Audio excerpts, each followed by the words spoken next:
We are looking at the biggest genius born in 300 years. Baby Dale didn't even cry. His mother had to use all her strength just to make him let out a sound. By age 8, an absolute prodigy.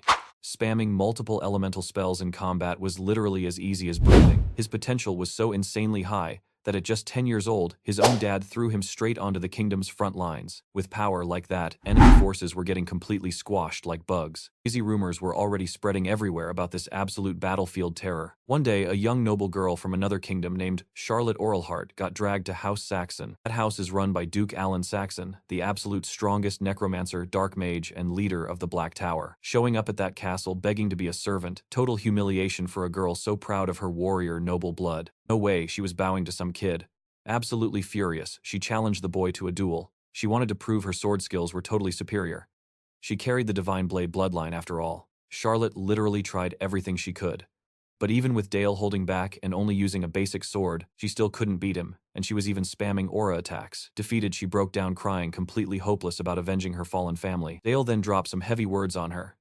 "You lack strength and power, but your talent is real. Swear loyalty to me and serve House Saxon, and I will make you insanely strong. I will personally back your revenge against whoever destroyed your kingdom. Watch closely." Will she say yes? To find out, you and I need to rewind to the very beginning. Our main guy is Hansung. He yells at his buddy to get up so they can keep moving forward. The soldier struggles up while Hansung reloads his gun. Because in this world, humanity has been fighting endless wars against monsters for decades. After countless brutal fights, barely any humans are left. But Hansung finally has his goal right in front of him. Suddenly, a glowing magic circle pops up under his feet. His eyes go wide in absolute total confusion. Before he can even blink, the circle yanks him in. Hansung literally vanishes into thin air, his whole body twisting in this weird way. A commanding voice echoes. Glowing golden lines wrap around his neck.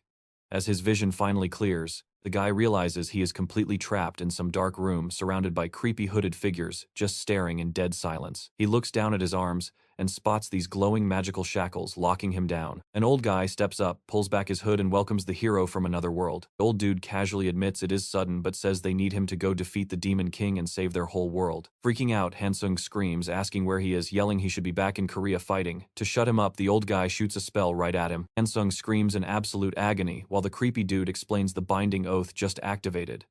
If he stays calm, the magic will not hurt him. Let that sink in for a second. Burning in pain, Hansung realizes he has zero options. The bald geezer grabs a heavy sword and repeats his demand. Kill the Demon King. Save our empire. He tosses the blade right at Hansung, promising that if he actually manages to pull this off, it will send him back home. The cultists just stare with glowing eyes, waiting for his final answer. Hansung reads the messed up room, weighs his horrible odds, and realizes his only real choice is saying yes. So yeah, that is how Hansung got dragged into a totally new world, forced to become the Empire's personal hero. He grinded without a single break, carrying insane burdens, surviving deadly expeditions, and constantly cutting down enemy after enemy. 3 painful years passed. Then 5. Then a whole decade. He threw away his entire youth for one single mission, slaying the Demon King Balor. But now with the big boss finally dead, the old geezer drops a brand new mission. Furious Hansung snaps that this was never part of their deal. The old dude smirks, claiming saving the Empire does not end with the Demon King. Rebels still oppose unification, and they all must die. He pins a wanted poster to the wall. It shows Bardell, a guy from the Teutonia Night Kingdom, marked for death. Smiling like a total snake, the old man asks for just a little more help. The desperate dog wearing a magic shock collar really has zero choice. So Hansung marches into another bloody fight, wondering when this hell will end. After trading blows, he finally slashes Bardell. Bleeding out the night, looks up and calls our hero an absolute fool. Hansung mutters he had no choice, looking away and apologizing. But Bardell goes dead serious, telling him not to apologize because the Empire will discard him next. He thinks he is finally going home. But trust me, we know better. Let's dive into a wild betrayal. Just as our hero celebrates deadly, threads violently yank his neck. A bearded guy strolls up, praising the otherworldly hero while casually pulling those threads and stabbing a sword right through his stomach. Hansung recognizes this backstabber immediately. It's Count Brandenburg. The Count smirks, calling him the Empire's perfect little hunting dog. As a grand general and sacred knight, he playfully pats him on the back for his efforts. And right then, the horrific truth finally hits Hansung. They literally never planned to send him back home. Landing more brutal strikes, the Count laughs. They didn't even need to go this far because a rabid hunting dog only knows how to bite blindly anyway. Hansung crashes to the cold dirt. Brandenburg gives a mocking farewell. Fading into darkness, our guy realizes he totally should have seen this coming. His dying thought, absolute vengeance. He swears he won't forget this humiliation. He is going to wipe this entire garbage empire off the map. Hours later on, that exact same night, one betrayed life ended forever, while a brand new one opened its eyes for the very first time. A gorgeous duchess leans over her newborn baby. But inside, the baby is freaking out, realizing he has literally zero clue who this woman is. Pushing through the brain fog, his past memories finally click. Guy standing next to her, the absolute strongest dark mage and necromancer alive, the legendary Duke Saxon, which means this place is the Empire's heavily guarded forbidden magic hub Necropolis, home to the Black Tower. Before kicking the bucket, Hansung secretly stashed a super rare resurrection stone. But the catch, his new body was a complete random gacha roll. Now watch this insane luck. He respawned as the firstborn son of Saxon, literally one of the highest-ranking nobles in the whole empire. Talk about an epic spawn point. Silver spoon, more like a diamond spoon, his mission is locked in. Grow up, master necromancy, and absolutely destroy the jerks who betrayed him. Suddenly looking worried, Saxon notices his newborn son is totally silent. A nurse steps in, whispering the kid, "Seems fine, just chill." Obviously Hansung is a grown man trapped in there. He's not crying over nothing. She leans in closer, confirming his breathing is perfectly steady, so there is absolutely zero reason to panic. The Duke starts sweating, wondering if a silent baby is some kind of cursed dark omen. The nurse's genius solution, just give the tiny guy a few solid smacks right on the bottom. Hansung feels ridiculously annoyed and completely humiliated. Despite the spanking, the stubborn baby stays quiet. The parents proudly decide he just inherited Saxon's tough genes. Flashing a gentle smile, his new mom asks to hold him. Hansung sighs, internally bracing himself for another round of baby humiliation. But instead of more smacks, she gently begins to stroke him. Hansung froze, desperately trying to remember the last time he felt anything like this. No pain. No battle wounds. Just pure tenderness. His mom's touch radiated a crazy love he hadn't felt in literal decades. "You and I totally feel this, right?" He just broke down, bawling his eyes out exactly like a real baby. A new day kicks off with the power couple waking up. Saxon sighs, absolutely amazed at how fast time flies. 8 whole years have passed since Dale was born. The Duchess chuckles, asking if their son is still completely buried in books, a nerdy habit he's had since he was barely 4. Smiling proudly, the Duke mentions his kid is finally showing real interest in magic, but suddenly his wife's tone gets super serious. She grabs his face, staring him dead in the eye, asking if he remembers his promise. No dark magic, no teaching necromancy to their little boy. Saxon quickly agrees, and she immediately breathes a huge sigh of relief. Changing the subject, he suggests they better start focusing on the ultimate present for the kid's 8th birthday tomorrow. Boom! A massive crash interrupts them. A panicked maid bursts through the doors, screaming for the master. Little Dale is trapped in the study. The parents sprint down the halls, bursting in to find their son sitting inside a glowing magic circle projected straight out of a textbook. His mom rushes over, totally terrified, checking for injuries, but Dale quickly promises he is perfectly fine. Saxon narrows his eyes, feeling the heavy mana charging the room. He's absolutely mind-blown. His 8-year-old son is already releasing raw mana from his own tiny body. Panicking Dale scrambles for a fake excuse, terrified they might figure out his secret. But the Duke isn't suspicious at all. He is beaming. Messing up the kid's hair, he laughs, bragging that this is his genius son, his only regret, not teaching him necromancy. Shaking her head with a smile, his mom tells Dale to go rest in his room while the terrified servants clean up his magical disaster. Watching the kid scurry away, Saxon turns to his wife with a sly grin. He just figured out the absolute perfect birthday present. Fast forward, and Dale's massive birthday banquet has gathered every single elite noble in the Duke's territory. Downstairs, the fancy guests are super hyped to see the birthday boy. But up on the second floor, hiding from the party, our guy is deep in his own thoughts. Honestly, he finds it completely exhausting, knowing this entire crazy crowd showed up just for him. So what do you and I make of this? After a trash past life, this feels totally wild. On top of that, he's still sweating the accident from a few days back. His mana totally freaked out, just leftover juice from his hero days. But honestly, his new body is a natural-born genius for dark necromancy. The smartest play, begging his dad for magic lessons. You and I both know he's asking for that instead of some boring birthday toy. His mom suddenly shows up, apologizing for being late. She looks totally gorgeous, dragging along a weird hooded figure. Dale spots the creepy vibe immediately and asks who's hiding under there. Boom, it's Lady Sophia, an elite elder from the Blue Magic Tower. Elena happily announces that this wise water elf is Dale's new tutor. Yup, his parents literally gifted him a master for his birthday. The hidden message here is super obvious. Mom strictly wants him learning safe, defensive water magic. Creepy dark magic is totally off the table. Flashing a warm smile, Lady Sophia pulls Dale aside for a private chat. Step away, and she drops the act. His parents paid for water magic, sure, but she knows darn well this kid is craving something way darker. It makes sense, the Black Duke's kid wants to raise the dead right, but the Empire has this massive, super strict rule. Back in the day, Elena was terrified of Alan's creepy reputation. To win her heart, he swore his shadowy legacy would die with him. No passing it down. On their actual wedding day, every single Black Tower elder swapped their dark robes for pure white. Crazy commitment. Their whole marriage literally rests on that oath. Convincing his mom, stick with me because that's not going to be easy. Dale fires back, asking if she isn't freaked out by dark magic herself. She is a nature-loving elf after all. That actually makes her crack up laughing. She casually points out holy priests who literally revive corpses. Totally breaks the laws of nature too, right? To her, necromancy is the exact same vibe. Dale quickly realizes Sephia is not your average uptight elf. She might just be the coolest teacher he could have ever asked for. To begin, she brings up the tiny mana circle fragment the kid accidentally threw together a few days ago. Step 1 is expanding that tiny fragment into a full circle. It's the absolute basics for casting literally anything. She tells Dale to press a hand to his chest and focus. This mana-filled feeling is a totally new sensation. Unless you are an ancient dragon, trying to control raw mana is basically impossible. You absolutely need a mana circle spinning right around your heart to filter all that crazy energy. Dale pictures the mana flowing straight into his chest, hanging on her every word. Sophia tells him to take it super slow. Usually this step takes an entire month. Seriously, no need to rush. Dale just opens his hand, flashing some pure energy. Watch closely because her jaw completely drops. A kid shouldn't do this in 5 minutes. Still stunned, Sophia asks if he can actually shoot magic through it. Dale shrugs. Back in his past life, he needed crazy magical tattoos all over his body to fight. But this new body, it just drinks up mana. He might learn water, magic, and basically everything else too. His concentration shapes the circle perfectly. A sharp water spike appears right between his hands. Sophia is absolutely speechless. Normally the magic shape completely shatters when a rookie tries to fire it.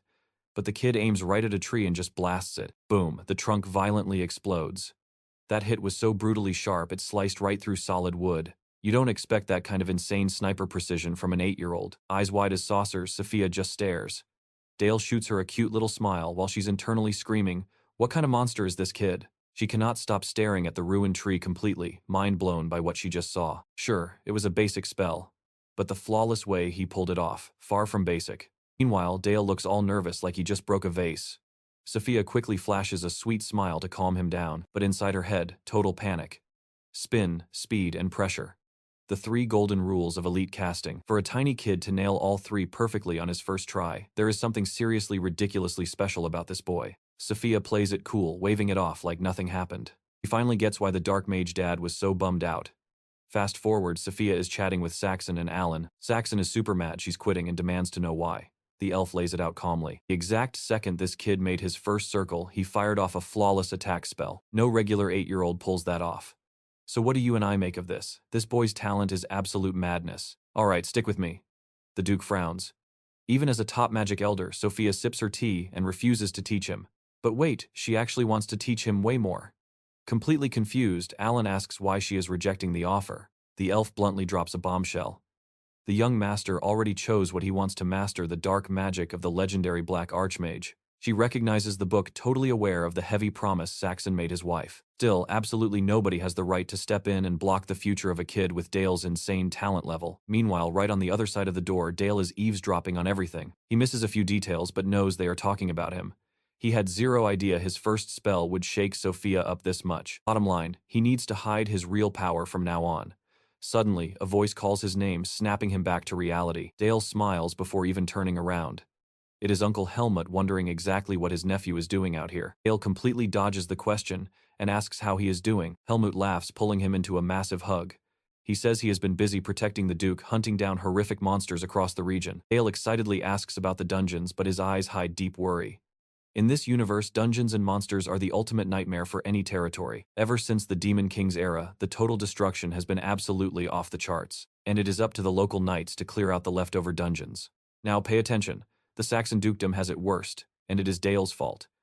In his past life, he actually assassinated the Demon King. For that, the Duke got new imperial lands, plus the absolute nightmare of exterminating all the monsters infesting the area. Dale begs his uncle to stay safe.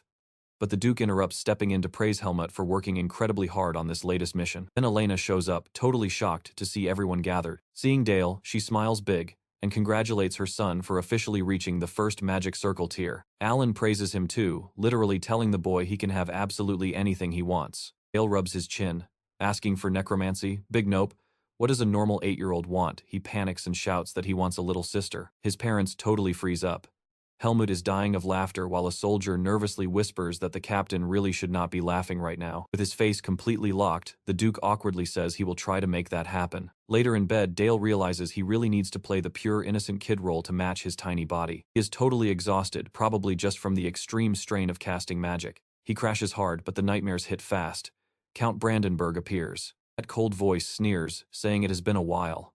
Grabbing Dale's hair, the man mutters about how strange people are. You and I both know this trope. The villain taunts that good parents and a full stomach just make Dale weak. He shouldn't even think about revenge. Soon the Empire will hunt him down and erase him completely. Dale suddenly jolts wide awake. His chest is screaming in pain. His heart is pounding so fast it might explode. Classic mana reflux. He definitely knows what this is. Clutching his chest, a heavy dark anger toward the Imperialists starts boiling up inside him. Those monsters never quit. He heads outside, hoping some fresh air might help. But walking just makes the pain way worse. Sophia spots him and instantly knows exactly what is happening. Seeing the mana reflux totally normal for an insanely talented kid, she gently places her hand on his chest to save him. While easing his suffering, she realizes something terrifying. If this kid turns evil, he could become an unstoppable, irreversible disaster. Boom, the reflux stops. Sophia locks eyes with him. The essence of magic always mirrors your heart. Spells change based on the caster. And honestly, Dale's wild talent is way too dangerous to leave without proper guidance. She firmly believes she is the only mentor for him. Then she literally hands him a dark necromancy book. Smiling, she claims their meeting was absolute fate. Then she drops a warm, happy birthday wish for the boy. Dale hugs her with everything he has. Days later, master and student stand on a northern plain, locking onto a tiny rabbit ahead. Sophia tells Dale to imagine hunting with his dad. Instantly, the boy starts gathering massive pure mana. Rabbit panics, sensing danger, but a glowing magic circle is already fully formed right in his palm. Bam! The strike fires like a bullet, blasting the creature with a nasty crack. Sophia watches his fingers. Zero trembling. Not even after taking a life. She explains that identical magic changes form completely, depending on the user, and asks if he knows why. She explains it herself, and trust me, we aren't ready. Let's dive in. You and I are about to watch mana materialize whatever his wild mind imagines. Even basic spell names just help the imagination form an image. Dale listens to her, looking slightly uneasy. Sophia keeps explaining. The red tower values order through sheer power. The blue tower chooses harmony. The spells of each magic tower perfectly reflect those philosophies. Everything is built directly on their core ideologies. She watches her student's face as she speaks. He is completely locked in, absorbing every single word. Even so, she totally knows it is way too early for him to grasp this. Anyway, time for practical magic. The absolute basics of necromancy zombification. That dead rabbit right there starts glowing with strange purple energy. The spell pumps mana to reanimate the corpse. The caster controls it using invisible mana threads, exactly like a ventriloquist puppet hooked up by the head, spine, and knees. The kid is actually nailing it. Sophia says he can move on to the next step. Dale focuses hard, suddenly manifesting thick ice armor. The moment he slams his hand down, a massive wave of freezing energy rapidly coats the entire area. The zombie rabbit stands up, wearing the frost armor. His teacher tells him to test it out. You and I need to watch this. Dale opens his eyes as Sophia casts her powerful spell. The rabbit gets blasted straight into the air, but the icy armor actually stays attached to its body. Dale screams in pure hype that his plan worked. He totally blocked her attack. Sophia is super satisfied and praises him. But then she notices he wants to ask something. She asks what he needs. Dale literally puts a hand over his heart, stares his teacher dead in the eyes, and begs her to teach him basic water magic too. Sophia gives a gentle smile but shuts him down instantly. She explains that what he literally just did was already a basic form of water magic. That specific type of magic requires insane dimensional understanding. It is way more complex than regular spells. For a total rookie casting, any magic is exhausting enough. Becoming a dual-element mage at his age is practically impossible. Still smiling calmly, she hints that Dale might be aiming just a bit too high here. His eyes snap wide open. Even after showing off all that crazy talent, it still wasn't enough to earn her full belief. Looking totally defeated, he mumbles that they should find a way to grow together. Sophia tries to explain herself, but just awkwardly ends the lesson instead. That very same night, Dale marches into the office, grabs a bunch of books, and starts solo studying. His logic: if he proves he can handle it, his teacher will have absolutely no choice but to train him. The long night flies by. By morning, he shows up looking completely drained, with massive dark circles under his eyes. Sophia gently warns him not to push so hard. He nods, then instantly conjures a glowing purple magic circle in his palm. Within seconds, another rabbit revives perfectly coated in solid ice armor. You and I know he mastered it right, but what happens next completely surprises his poor teacher. The icy armor suddenly cracks and explodes out of nowhere. Sophia freezes in shock. The rabbit totally fine. His magic didn't break at all. Instead, the animal's belly starts swelling up as a glowing purple sphere appears. The tiny creature twitches wildly like something is reacting inside. Then boom, it just explodes into pieces. Sharp ice shards blast everywhere, crashing hard into the defensive shield she threw up. Sophia just stares at her student, looking completely mind-blown. Dale casually explains it. It is a terrifying corpse explosion mixed with an ice blast, literally combining water and dark magic into one. Then he locks eyes with his teacher and bluntly asks if this finally makes him a real dual mage. The whole training ground is absolutely wrecked with explosive debris. Sophia is just standing there, eyes wide open. She has literally never seen anything like this. Fusing that ice armor with a corpse explosion created a blast radius way bigger than either spell could do alone. Plus, those flying shards of ice and bone act like deadly shrapnel. This technique was practically built for killing. It is the exact kind of brutal tactic you only see in active war zones. The elf silently wonders what dark stuff is inside this kid's head. Dale just watches her acting super suspicious while trying to read her shocked expression. Right on cue, Uncle Helmet rides up on his massive horse, waving at the two of them. He casually mentions the dungeon only had a few weak monsters today, basically just a light warm-up jog for the elite Black Cavalry squad. The Black Cavalry is House Saxon's absolute heavy hitter unit. They dominate active battlefields with aura-infused lances, all led by the legend himself, Sir Helmet. He is literally one of the elite few known as the Continent's Seven Swords. Dale grins wide and asks if his uncle forgot the promise to train him. Helmet just laughs, telling the kid he can drop by for training anytime. But he warns him it is freezing out and says to head home quickly. Sophia completely agrees, and they call it a day. Later that night, the elf teacher sips tea while having a serious chat with Elena and the Duke. She drops the bomb that young Master Dale has already mastered level 1 necromancy plus basic water magic. The Duke is completely stunned. So what do you and I make of this? She was only supposed to teach him water magic. Stick with me, you and I are jumping right in. Sophia refuses to back down on teaching him, because water magic definitely not the only thing he wanted. Elena totally gets her son's ambition but begs the elf to stick to water magic. Sophia agrees, hoping they can all play nice from here on out. But right before leaving, she pauses at the door and looks back. She apologizes to Elena for breaking that huge oath with the Black Duke. But Elena already knows her son is far from normal. An 8-year-old dual mage. Absolutely legendary. The Duke's face instantly drops. He lowers his head, speaking softly. As a lord, he desperately wants to teach his son necromancy, so the kid has enough raw power to handle his future heir duties. And as a mage, he just wants a super overpowered disciple. As a dad, he wants to pass down his legacy. Alan begs for forgiveness and Elena hugs him. She reminds him that necromancy is massively taboo. People see it as pure death magic, which is exactly why she tried to shut it down. But now she tells her husband to train their boy until he's strong enough to silence every single hater. The couple shares a sweet moment, and the heavy tension finally fades away. Smiling, the Duke bets everything on making his son a legend.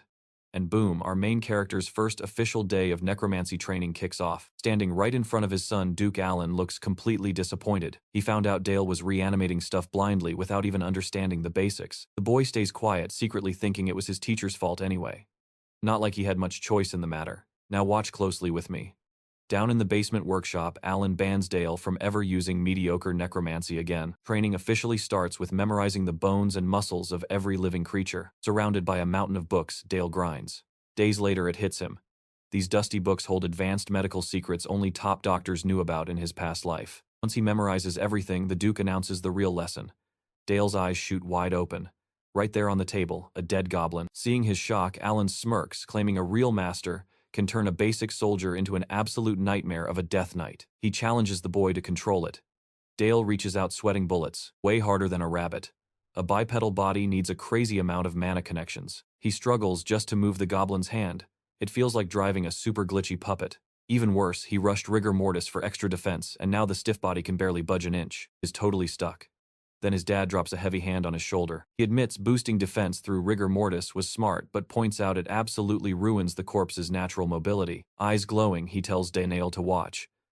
Suddenly, purple energy explodes from the Duke. Goblin snaps up, instantly moving with terrifyingly perfect precision. Then its ribcage morphs completely. Those bones used to protect organs, but for the undead, they don't need protection anymore. You saw that coming, right? Everything becomes weaponized. Alan explains that mastering anatomy lets you reshape it however you want.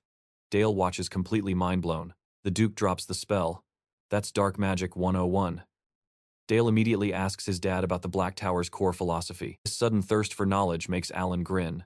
Raising a hand, he begins. Truth lives inside death. Every necromancer has to fully understand that to grasp the actual crushing weight of living. Those words trigger something deep inside Dale.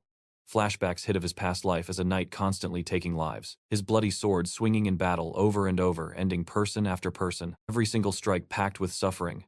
Dale zones out completely, making his dad ask if he's okay. The boy turns totally pale. That image of a soldier sheathing a bloody weapon is stuck on repeat. Still, he shakes it off. As Dale's magic levels skyrocket, wild rumors start flooding the Empire. Everyone's whispering that Duke Saxon is actually teaching his kid forbidden dark magic. Breaking the couple's pact made it 10 times worse, shocking the nobles. Now the whole Empire is watching this boy's every move, but Dale never stops grinding. Guided by his uncle Helmut, he endlessly practices his sword strikes. No mercy from the knight, but trust me, we love watching the kid match his intense strikes. Stick with me here, you and I are about to watch Dale level up his reflexes right before his uncle's eyes. Suddenly, Helmut raises his blade and drops a way heavier, deadlier strike. Dale barely dodges. But without missing a beat, he counters perfectly, knocking the sword right out of his uncle's grip. The weapon flies through the air, sticking straight into the dirt. Helmut just laughs out loud, totally amazed. He calls the move incredible. But Dale knows better, pointing out his uncle totally held back. A high-tier knight wouldn't lose his weapon that easily. Helmut admits he used real combat moves. In an actual fight, a normal guy would have been completely wiped out by that exact strike. He adds that the kid's sword skills are so insane, it is honestly a tragedy he chose the magic route instead. Still, he reminds the boy that mages usually just hide behind guards and shields. There is zero reason to train this intensely. Pushing too hard only leads to injuries. But Dale fires back, saying he has a very specific reason for his wild dedication. It would be completely embarrassing if the Duke's own son just cowered behind guards and fancy magic shields. Helmut's face instantly lights up. He pats the boy's head, calling it an epic answer. Honestly, he would trade anything to have a badass son like Dale. Suddenly, Elena crashes the training session. She walks right over, teasing the two of them for having way too much fun out there. She explains she just wanted to check on her son's hard work, but guess what? She brought some massive news with her. She asks if Dale remembers a certain birthday gift he begged for. The kid just frowns, racking his brain for clues. We both know what happens next. On his birthday, he literally begged for a little sister. Dale's eyes shoot wide open in shock. Elena touches her stomach and tells him he better take amazing care of his new little sister. With literal stars in his eyes, he claps his hands together and promises he absolutely will. Boom, 10 months later, the family welcomes the newest member. Dale gently pokes the baby's squishy cheek, totally mind-blown that this is actually his sister. Elena smiles warmly, asking if he wants to hold her. She promises it is not nearly as scary as it looks. Carefully scooping her up, the boy intensely studies every single detail of her tiny face like an absolute perfectionist. Elena laughs, mentioning the baby, cried like crazy with her dad but is chilling perfectly calm in her big brother's arms. When asked what he thinks, Dale says she feels super light but at the same time insanely heavy. Duke just closes his eyes and smiles. That right there, that is the weight of a life. He leans down, looking Dale dead in the eye, telling him to never forget that feeling. Then Elena jumps in, reminding him Lady Sophia is already waiting for his lesson. Sophia announces today is all about practical combat magic, and Dale is absolutely hyped for it. His elf teacher orders him not to hold back. He needs to throw everything at her. Dale instantly forms a glowing magic circle in his palm. The elf just smirks, dying to see exactly how much her little student has leveled up. Firing the opening shot, Dale spawns a massive ice projectile and launches it right at her. But the attack is way too slow. Sophia blocks it effortlessly, flashing a sarcastic smirk. How dare a rookie student hold back against his own master? Now watch closely because things get wild here. Dale glares right as Sophia attacks and orders him to shield up. Dale's eyes shoot wide open. Zero time to react. The magic blast nails his arm with absolute bone-crushing force. Luckily, his insane speed let him spawn ice armor right at the impact zone, saving his arm. But a second later, the frozen armor completely shatters to pieces. His master just watches, impressed by the quick block. Then she demands round 2. Dale starts crunching molecular magic formulas in his head.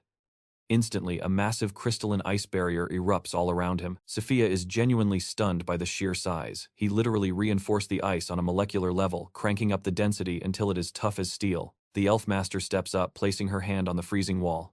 She casually asks why he would bother building such heavy defense right now. Was he just stalling for time after that last hit? But then a terrifying sound echoes from inside the ice. It sounds exactly like a ticking glacial bomb. Inside the dome, Dale is completely dialed in. The very next second, he triggers the detonation.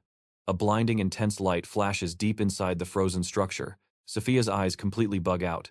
Before she can even blink, massive razor-sharp ice shards blast outward, right at her face like a deadly shotgun. The barrier violently explodes, and Dale smirks, knowing he nailed it. That wild technique was a seriously brutal high-level magic combo, a multi-layered steel ice shield with a built-in explosion effect, basically a giant magical fragmentation grenade. This time, he is dead sure his master can't dodge it. But then, something makes his blood run completely cold. Sophia is standing right there, her body completely shredded with holes. Dale totally freezes, trying to process the horrifying sight. So, what do you and I learn here? The real Sophia is unhurt behind her fake body. He just nuked an illusion. Let's jump back in, you and I. Snap, she dissolves the copy, totally grinning at his flex. She admitted she never expected a mere first circle mage to pull that off. Honestly, she almost got blasted by her own student. Dale immediately looked down, apologizing like a caught kid. Sophia just laughed it off. She was actually super proud of him. Crouching down to his level, she told the boy that showing his full power meant he completely trusted her. And honestly, as his master, she was absolutely over the moon about it. She also had to point out how wild it was to craft such a heavy-hitting formula. Dale casually replied that she was basically the best teacher ever. Sophia beamed, watching her tiny disciple level up so fast. A little while later, she was hanging out with Duke Allen. He pointed at her bruised jaw. The elf awkwardly explained she took a stray hit during a training session with her student. Allen just smirked, teasing that those kids were always giving her a massive headache. The elf totally disagreed, saying teaching him was never a chore. Actually, it was the highlight of her whole day. Getting serious, Allen dropped some heavy news. A massive horde of ugly orcs just marched over the mountain and crashed right into their territory. And no, a basic cavalry patrol couldn't fix this. Sophia got the hint immediately, a cold sweat dropping down her back. Panicked, she asked if they were actually sending little Dale to a literal war zone. Allen said no. The kid definitely wasn't ready to fight an army, and he wasn't tossing his own flesh and blood to the front lines. But the Saxon family had to protect their turf, and Dale was the heir. Plus, Sophia already knew her student was built completely different. Now, pay attention, because this is where things get crazy. Allen thought they should hand the kid a special artifact to control his wild power. We are talking god-tier magic items that basically require absolute genius to even hold properly. You fuel them with pure mana, or if things go badly, your own life force. The stronger the gear, the harder it is to steer. Mess up, and it is a fast-track ticket to the afterlife. Luckily, the Saxon family basically hoarded this stuff for centuries. The Duke had an entire basement stuffed with forbidden magical loot. Being the eldest, Dale had to gear up. The boy was totally shocked to realize he was actually going on a real monster hunt. His dad laid out the plan he would join the squad to smash the orc horde invading their backyard. But first, the two of them stopped in front of a massive creepy door. Dale had to learn the family shadow magic. Stepping inside, the kid completely froze his jaw, practically hitting the floor. The room was gigantic. Wall-to-wall artifacts, all straight from the Demon King's stash hoarded by his ancestors for years. This was not the bargain bin. These relics leaked terrifying magical energy. Dale got a warning. High power means high danger. He was strictly told not to touch a single thing until he figured out how it worked. The adults turned around to keep lecturing him, only to realize the kid was totally gone. Classic protagonist move, he was already wandering the vault alone. Browsing the cursed, shiny objects, he figured he needed gear that matched his vibe. You know where this is going, right? Suddenly a creepy shield whispers, offering him sweet revenge. It claimed it could taste his inner angst. Before long, every dark artifact in the room started chanting at him like a creepy choir. Dale clutched his chest. These cursed objects were literally feeding off his suppressed rage. But nope, none of these talking toys felt right. He needed something with way more punch. That is when, pushing deeper into the massive vault, the boy stumbled onto an edgy black cloak that definitely appeared out of absolutely nowhere. Squinting at the fabric, his past life memory clicked. The Shadow Cloak, a top-tier item used by Duke Berta, the demon army captain he literally fought to the death in his previous life. This thing lets you melt straight into the shadows, making you basically untouchable. Without a second thought, Dale decided to try it on. Right then, Allen and Sophia dashed down the hallway, totally stressing out and shouting his name. Too late. The cloak had already swallowed him whole, turning him completely invisible. Dale got sucked straight into the artifact's mind space. A voice echoed inside, chanting over and over that it was starving. This wasn't normal magic. Back in the day, the wearer could control shadows like they were actual pets. But the catch, you have to totally dominate the spooky demon living inside the fabric. Obviously, this was going to be a nightmare. Dale started sweating buckets. Outside, his dad and the elf stared as a massive purple aura exploded everywhere. Sophia realized this was taking way too long. Alan warned that if he didn't snap out of it soon, the shadow monster would literally eat him. Panicking, Sophia asked what the backup plan was. "So what do you and I make of this?" Alan yelled they'd have to forcefully extract him, but then boom. A blinding light exploded. "Stick with me, you and I are watching something wild here." Dale popped back up, totally unharmed, smiling. Sophia panicked, rushing to check for injuries. The boy casually explained he just felt a tiny little tingle, but honestly, he was perfectly fine. Alan just frowned, completely baffled. How on earth did a literal kid master such a broken artifact? Dale practically skipped to his dad, eyes sparkling, and asked a crazy question. Could he grab just one more shiny artifact from the pile? This chaotic excitement totally stunned both his master and the Duke. Still, Alan just sighed and agreed, letting Dale loose in the artifact vault. Fast forward a few days. Dale heads out to train with his uncle, rocking that new shadow cloak. Helmut's jaw basically hits the floor, seeing the kid wearing that epic gear. He nervously asks if the young master is actually feeling okay. After all, that cursed item is legendary for driving people insane. But Dale, just a slight itch. He figures the cloak gathered dust so long it lost some juice, but the second it tasted his mana, it instantly clung right to him. It is basically acting like a puppy that just wanted a new best friend. Despite that, a menacing dark aura swirls under his feet while he just grins. Dale thanks his uncle for the trust and makes a huge request. He wants a real no-holding-back combat duel. Fired up, Helmut drops into a fighting stance and promises to bring his absolute best for the young master. That is when the heavy reality kicks in. The pressure from one of the continent's 7 absolute best swordsmen is just mind-blowing. You and I would honestly pass out from that insane pressure alone. Helmut flashes a grin, telling the kid not to sweat it. He promises to only use raw sword skills, skipping his crazy aura. That actually ticks Dale off. A real knight goes all out. Still, he knows exactly why they are having this epic sparring match. It is all about mastering that wild shadow cloak. If he does well here, the artifact's true broken abilities will finally wake up, and the only way there is through pain. Dale throws his arms wide and blasts out a storm of shadow blades. Helmut reacts like lightning, swinging a strike that crushes the entire magic attack on impact. Dale is totally stunned. Zero aura and still packing that much heat, Helmut chuckles, hyped by the kid's effort, and charges in, yelling that it is his turn. Dale scrambles backwards, sweating bullets, barely dodging a lightning-fast slash. Helmut tracks every step, totally amazed, seeing the artifact's dark energy secretly laying down tricky shadow traps. But even with that, the kid's defense cannot shield everything. Helmut vaults up and drops a heavy direct strike right on him. Dale throws his hands up, struggling hard, but he actually blocks it. A raw shockwave blasts him backward, yet the shadow aura holds strong. Helmut frowns in pure respect. That hit usually shatters normal steel blades. Only a top-tier legendary artifact could swallow that damage. Helmut hypes up, declaring they will trade 10 more strikes, and he is going all in. Later, the spectating knights gossip that nobody ever survives 2 clashes with the captain. Crazy right, we just watched a literal kid stand his ground like an absolute mountain against him. A couple days pass. Right before they roll out, Dale has a heart-to-heart with his mom. Elena sighs, admitting that no matter how hard she tries, she is terrified to send her little boy straight into an actual war zone. Dale does his best to calm her. He has his dad and Helmut backing him, but she is still anxious. Then he spills his true feelings. He needs to become an absolute powerhouse to rightfully take over the dukedom someday. When that day arrives, he wants to be the ultimate shield for his parents and his sister Lise. He begs her to let him get that strong. With tears spilling down her face, Elena finally caves. She just begs him to stay safe out there. Dale jumps on his horse, swearing he will return in one piece. Come sunrise at the border base, Helmut commands a massive knight squad. Alan looks right at his son and tells him to give the marching orders himself. He points out that the legendary Black Cavalry will be Dale's to lead eventually, so he better start practicing now. Dale lets that huge responsibility sink in. These elite soldiers are not just his dad's anymore, they are his.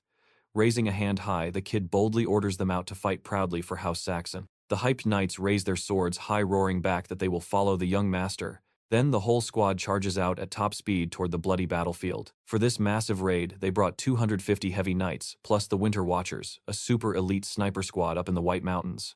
Their target a massive swarm of 1,000 hungry orcs crossing the upper Saxon River to escape the cold, about to violently invade the peaceful lower lands. The genius plan here is to hit them with a brutal ambush first. Moving an army across deep water requires magic. Sophia steps up. Trust me, you and I are gonna love this next epic move. She starts chanting her spell boldly, announcing she is dropping a massive ice bridge. Let's jump back into the madness. Dale is thrilled to see his master, but he knows this hurts her. She literally follows a strict no-violence rule. Yet here she is, smack in a war zone. Pushing her magic to the absolute limit, Sophia summons a colossal ice bridge, thick enough for an entire army to cross. The path is clear.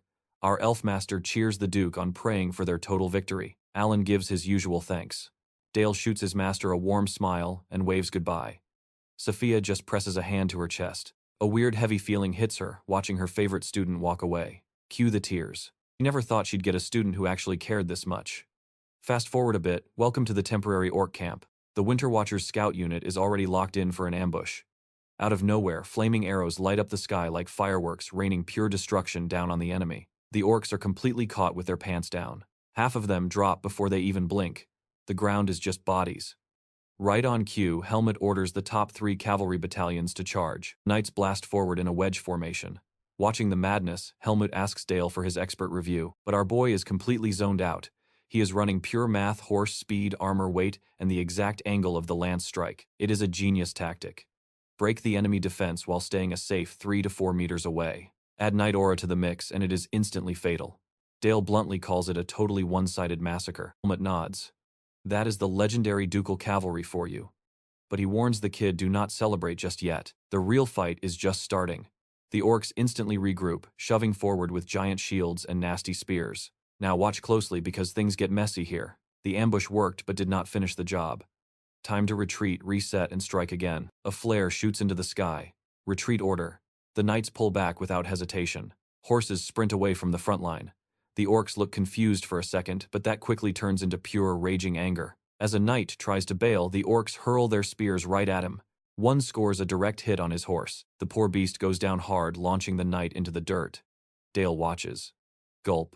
The guy is not even badly hurt yet, but the Duke has already written him off as dead. A massive orc charges in for the kill. Dale looks back, demanding to know why his dad and uncle are just standing there. The adults just exchange a silent look. Dale immediately starts calculating, writing down there way too slow. A ranged attack is the only play, but orc skin is way thicker than your average monster. Time to hack the magic system. Dale grabs his Ice Bolt spell and literally applies assault rifle logic to it, adding a sniper structure for crazy power and perfect stability. He forms his fingers into a literal gun shape. He lines up the shot right at the orc towering over the fallen knight. The ugly beast raises its blade for the kill. Boom. Fired. The ice blasts the orc right in the dome. Helmut is completely speechless. From that distance, absolute sniper precision. But Dale is already moving out. The Duke tells Helmut to let the kid do his thing. I know what you are thinking, this kid is insane, right? Modifying magic like that proves he is more than ready for a real bloodbath. Dead serious, our overpowered boy marches onto the battlefield. The orcs finish regrouping and one rushes straight at him. Dale now has 2 annoying problems. First, the knight is having a panic attack on the ground. Second, his sniper spell takes way too long for close combat. Needs a quick fix. Strolling forward, he casually invents another spell variation. Something lightning fast. A hip-fire shot. Still tricky, but perfectly functional. The concept forms instantly an ice bullet. The terrified knight finally spots Dale walking up. So does the angry orc. At the perfect second, Dale shoots. The ice bullet curves beautifully through the air and snipes the monster in the head. The beast drops like a sack of rocks. The knight just stares mind-blown, asking why a noble is risking his life for him. Dale hops off his horse, super chill. He tells the guy to relax. House Saxon never leaves a loyal sword behind. Cool line, right? The soldier tries to stand, but 2 more very angry orcs rush in. Yeah, Dale is not letting that slide. He holds out a hand, and the second they step close, he unleashes his shadow blades. A sick purple aura sweeps the dirt, instantly shattering the orc weapons like glass. Smirking like a villain, Dale orders his dark magic to just eat them. The monster's eyes roll back completely white. A dome of purple energy traps the beast, and it just crumbles, dropping totally lifeless next to its buddy. In literally 2 seconds, the corpse becomes a skeleton, thanks to our boy's overpowered necromancy. But what do you and I take from this? Never mess with a necromancer sniper. Smiling Dale fires one last ice bullet just for fun. Alright, you and I are jumping right back in. The young boy turns to the panicking soldier, reassuring him everything is totally fine. The man cries out that his legs are completely paralyzed. Dale assesses the mess and acts without hesitating. With absolute insane strength for an 8-year-old, he casually scoops up the grown soldier and hauls him to safety. He tells Uncle Helmut to handle the rest. Helmut just smirks at this wild kid and orders all battalions to push forward in one massive all-out assault. Morale is absolutely through the roof. The soldiers charge ahead, roaring a battle cry, hyping up their young master Dale. Flash forward a bit, back at the Saxon base. The orc threat is officially wiped out. Naturally, the Duke calls his son over. He has a serious question about the fight. He demands to know why on earth his kid charged enemy lines completely solo. Looking seriously annoyed, the big guy glares at Dale demanding answers for such a crazy, reckless stunt. Dale sweats in total confusion, completely failing to understand why he is getting a scolding. Dale finally explains why he rushed that enemy turf solo. These knights of House Saxon, they are the exact people who will serve under him someday, so he just did what felt right to protect them. But the Duke shoots that down instantly, calling his reasoning incredibly weak. Dale immediately pushes back. He points out that his dad is famous for valuing every single knight. Why just stand there and let one die? Alan drops a hard truth: knights on the northern border never expect a rescue. Out on that battlefield, every single soldier must think fast and act independently just to survive. Any guy who fights while waiting for a hero to swoop in, yeah, they will not last very long. These soldiers must constantly sharpen their own skills. The Duke only interferes when a threat is totally beyond their limit. Dale realizes he cannot argue with that logic. A heavy weight hits his chest. He totally forgot a harsh survival lesson he carried deep inside during his past life. But even after that harsh scolding, his dad gently rests a heavy hand right on his shoulder. He admits the kid followed his gut and stood by his beliefs, and tells him to never ever lose that fire. The Duke flips the tent open, letting bright sunlight pour inside, and tells his boy it is time to head home. Now, watch closely, because this exact heroic rescue story is the pure juice the Empire's gossip mill absolutely lives for. Some crazy rumor even claimed the 8-year-old slaughtered over 1,000 orcs totally solo. Obviously, the tall tale spreads like total wildfire. Dale finds the whole ridiculous thing super embarrassing, but honestly, the hype brings a massive wave of fresh energy to their territory. Days later, on the training grounds, the knights are literally worshipping him like some kind of war god. Red in the face, the kid begs them to stop acting so weird. But Helmet disagrees. He tells Dale to be proud and just soak in the glory. Raising his hand to hype the boys, Helmet shouts that this kind of faith makes them way stronger. And yeah, the men are absolutely fired up. Right then, a maid walks over with an update. The very important guests from House Oralheart are finally pulling up. Dale quickly thanks her, and the two dust off to go meet the new arrivals. He knows these are major VIPs. House Oralheart is a legendary warrior family. They used to be top-tier nobles in the old Teutonia kingdom, led by the famous Barthel. But during the brutal War of Unification, Teutonia completely collapsed. Once the Divine Sword died in battle, the entire family was ruined. Helmet looks super depressed right now. He is probably remembering the guy who inspired him to be a knight, a really bitter, painful memory. Entering the massive main hall, his parents are already waiting. The Duke casually asks if he has been training hard, and Dale quickly nods, yes. The butler loudly announces the guests, while Alan demands everyone treat these fallen nobles with absolute top-tier respect. A woman wearing dark mourning clothes approaches, walking alongside a tiny little blonde girl. She introduces herself as Vanessa Oralheart, humbly bowing to the Duke. But the little girl, she just stands there like a statue. Vanessa shoots her a nasty look and introduces her bratty daughter, Charlotte Oralheart.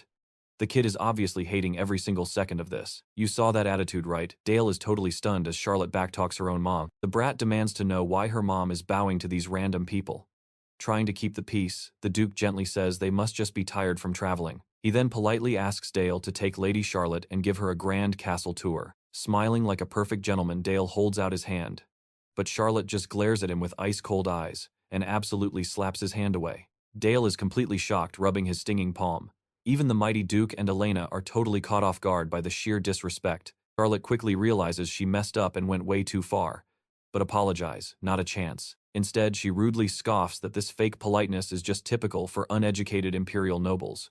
Furious, her mother instantly orders her to apologize. Charlotte just walks away while Vanessa desperately yells, "Trust me, we gotta see what happens next. Alright, stick with me here." The mother turned to the couple, desperately begging them to forgive her daughter's rudeness. Charlotte usually wasn't like this. The poor woman was totally shaken by recent events. Elena immediately asked her what went wrong. Vanessa dropped a bombshell. Not too long ago, Count Brandenburg was named inspector of their entire territory. This guy was infamous across the whole empire. Known for his brutal skills and his nasty nickname, the Pig King. Obsessed with breeding a super strong heir, he hunted down talented swordsmen. Age or gender didn't matter, even targeting young girls who hadn't hit puberty. Vanessa explained she barely managed to grab her daughter and run away, escaping right before that creep could get his hands on her. Trauma like that sticks around. Voice shaking, she swore up and down that she would do absolutely anything to keep Charlotte safe. Sadly, as a ruined noble, she had zero power left. That is why she was pleading with them to hire her daughter, even as a lowly servant. That way the crazy count could never touch her. Meanwhile, far away from all this, Dale and Charlotte were totally alone. Rubbing the back of his neck, the boy called out to her, asking if she even had a clue where she was heading. Charlotte bluntly admitted she had no idea. After a quick pause, she asked about his injured hand. Dale brushed it off, telling her not to worry. Gripping her sword super tight, the blonde girl sighed, saying that was a relief. Now watch this part closely. Without any warning, she yanked out her blade, aimed it at him, and demanded a duel. Acting like she was ordering a peasant around, she yelled at him to draw his weapon right now. Dale started sweating bullets. This girl was the exact type who only did whatever she wanted. Despite her super aggressive challenge, Dale calmly said he needed a solid reason to fight. She explained she heard crazy rumors about him, an overpowered mage who wiped out 1,000 orcs and somehow saved a real knight. That was exactly the insane reputation Dale knew would attract unwanted trouble. For Charlotte, taking down a respected legend would totally prove her own worth. Even better, it would prove to her family she could defend them from that terrifying guy, the swordmaster Count Brandenburg. Hearing that exact name gave Dale instant chills. He knew that disgusting face perfectly. He could never forget it because that guy was just another one of the Empire's scumbags who betrayed him long ago. For a quick second, Dale realized their end goals were actually exactly identical. Maybe they could team up. But first he had to teach her how the real world actually worked. He turned his back, strolled over to a barrel of swords and grabbed one. He bluntly told her she still didn't understand anything. Then he aimed the basic steel right at her, telling the blonde to attack him with absolutely everything she had. Eyes literally blazing with anger, Charlotte yelled that he didn't need to ask twice. She dashed forward like lightning, their swords colliding with a massive crash. Charlotte was genuinely elite. She smashed through Dale's guard a few times, packing a heavy dose of pure aura into every swing. Just like mages use magic circles for mana knights, break their physical limits by stacking aura right inside their bodies. Every single hit she landed packed crazy weight. Even so, Dale blocked it all super easily, barely breaking a sweat. Every time he dodged, she instantly countered. Her top-tier bloodline showed. Her talent was way beyond what he guessed. The fierce duel dragged on, metal clashing loudly and echoing across the entire training yard. You see it too, right? Dale finally noticed Charlotte was fighting while carrying a huge burden. Her dad passed away before she was even born. But her mom always told her these legendary stories about him. A master of the divine sword. An epic hero who never surrendered. Even after their homeland crumbled and her noble family lost everything, Charlotte honestly believed she had to step up. She wanted to protect her loved ones with a blade, replacing the father she never met. But it frustrated her. Why couldn't she crush this random boy? Pouring in max power, she charged again. Her blade rocketed straight for Dale's stomach. He casually dodged, and in a split second struck back, sending her stumbling away. Charlotte felt totally lost. This made zero sense to her. How could the heir to the divine sword actually lose here? Dale flat out told her the truth. She simply wasn't the divine sword yet. He added that being proud of her dad was totally fine. But staying at her current level, she would never protect her family from the Pig King because that maniac was still leagues ahead of her. Completely devastated, Charlotte broke down crying. Voice shaking, she asked what on earth she was supposed to do now. Dale turned around and made an epic promise. He swore on his family's name that he would become the absolute guardian of House Oralhart. Charlotte's eyes blew wide open in pure shock. He told her that until she was strong enough to beat him, he and his family would act as her unbreakable shield. Totally stunned, she asked why he would do that. Dale simply smiled, saying she was worth it. Then he asked if she was ready to swear an oath, promising that one day she would join his family and become the ultimate sword of House Saxon. You and I just witnessed something epic. Smiling through her tears, Charlotte gladly accepted his awesome offer. She drops to her knees, making a literal knight's vow right in front of him. Trust me, stick with me here because this little promise between kids, it completely changes everything going forward. Two crazy prodigies just teamed up. Later on, Dale is standing in Duke Saxon's office talking to his dad. Alan reports that Lady Oralhart has officially joined the duchy as a servant just as requested. It totally caught him off guard. But once he heard Charlotte actually said yes, he knew his son was definitely behind it all. Dale owns up to it. He admits they made a deal swearing on the family name to completely protect House Oralhart from danger. The Duke squints, asking if he just did this out of pity. Dale shuts that down immediately. He spotted her insane natural talent, plus that legendary divine sword bloodline running through her veins. His real master plan, getting a brand new divine sword to fight right alongside their family. The Duke closes his eyes, totally satisfied. Dale grins, knowing he just scored his dad's approval. Meanwhile, over in the old capital of Teutonia, a wine glass violently shatters. Count Brandenburg is standing there absolutely fuming. Now pay attention here. He is screaming about how his assassins got completely wiped out before even stepping foot anywhere near the Saxon territory. They suspect Charlotte Oralhart.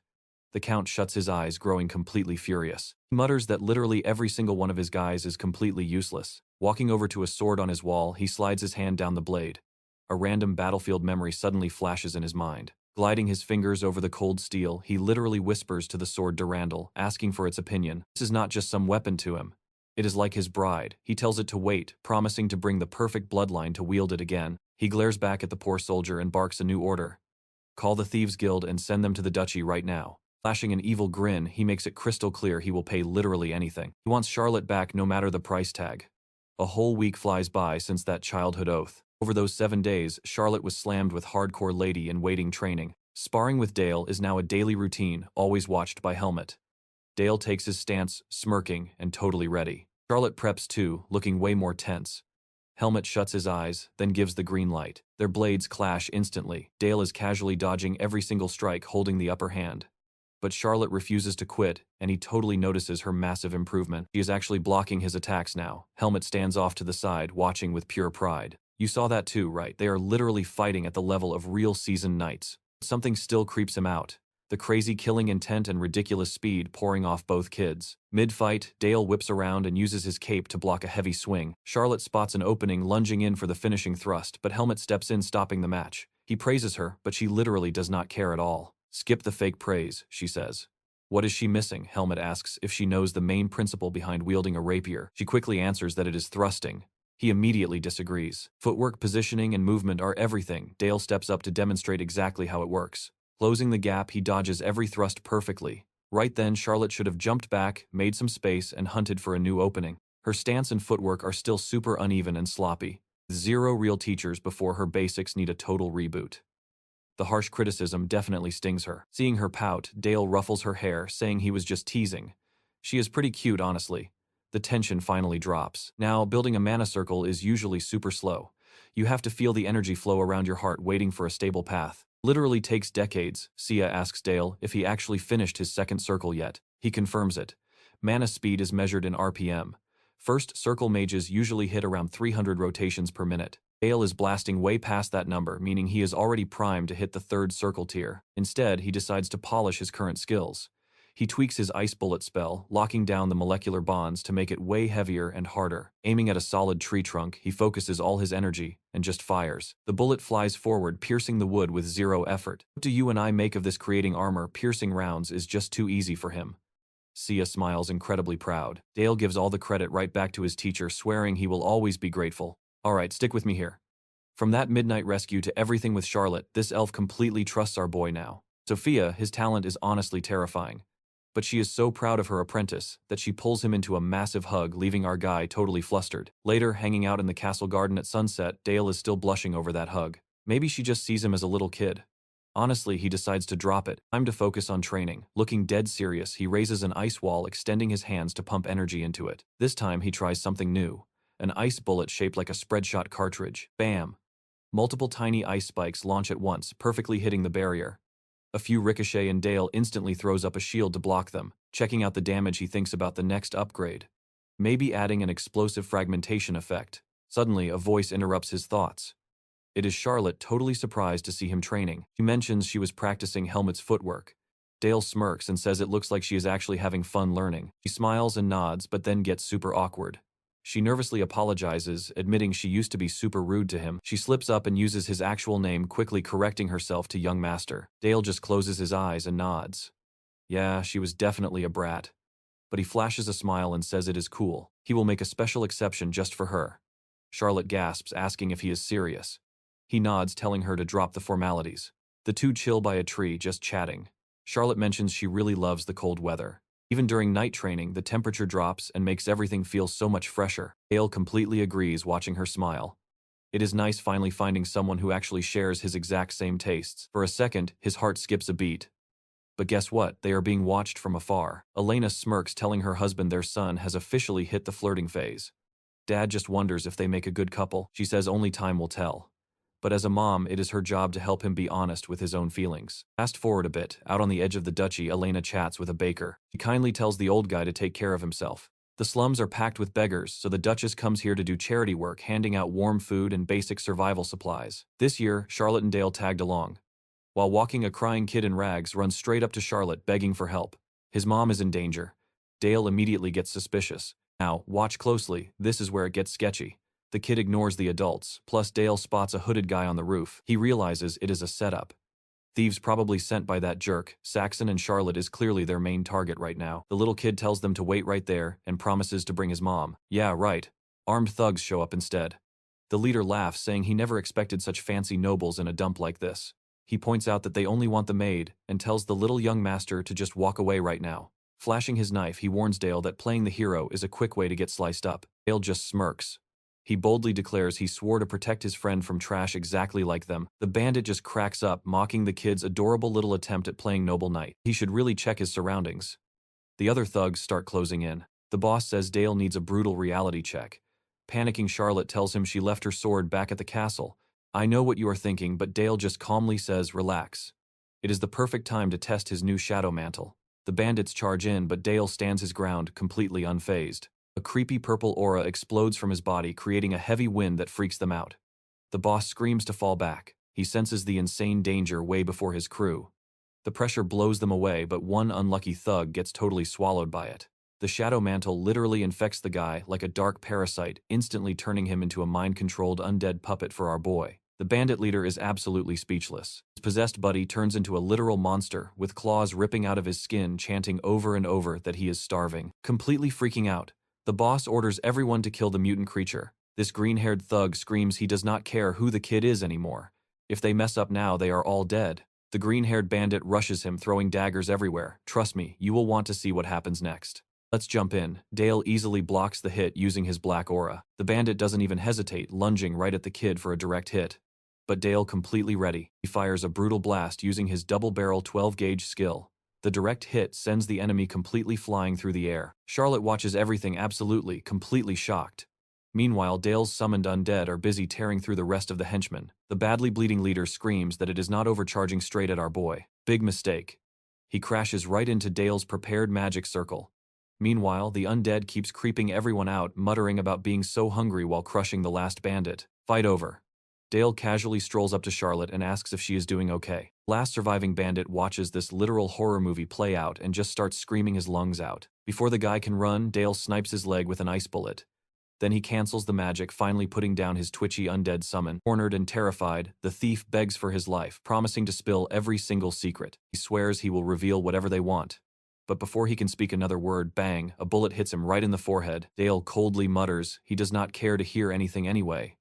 The bandit drops dead instantly. Charlotte just looks around, completely shaken by all this pure chaos. Now pay attention here. Dale explains this is the Saxon Duchy's true face, a terrifying power, sure, but also the exact thing that will protect her. Looking genuinely worried, he asks what she thinks of all this. Is she scared of him? Charlotte closes her eyes for a second, then says she is fine. Her friend just fought to protect her after all. She admits that after yesterday's oath, she made her own secret promise her family would become the ultimate shield to protect him from now on. And in the future, she plans to repay his kindness by becoming a sword, swung only for his sake. Smiling brightly, she thanks Dale for showing her this future, swearing she is going to get a lot stronger. The boy is visibly stunned. He zones out trying to figure out why he feels this insane, overwhelming urge to keep Charlotte safe. Part of it probably comes from the heavy guilt he carries regarding Lord Babel. But reaching his hand out to her, he finally understands what she meant. If Charlotte really wants to be his sword, that means way more than he thought.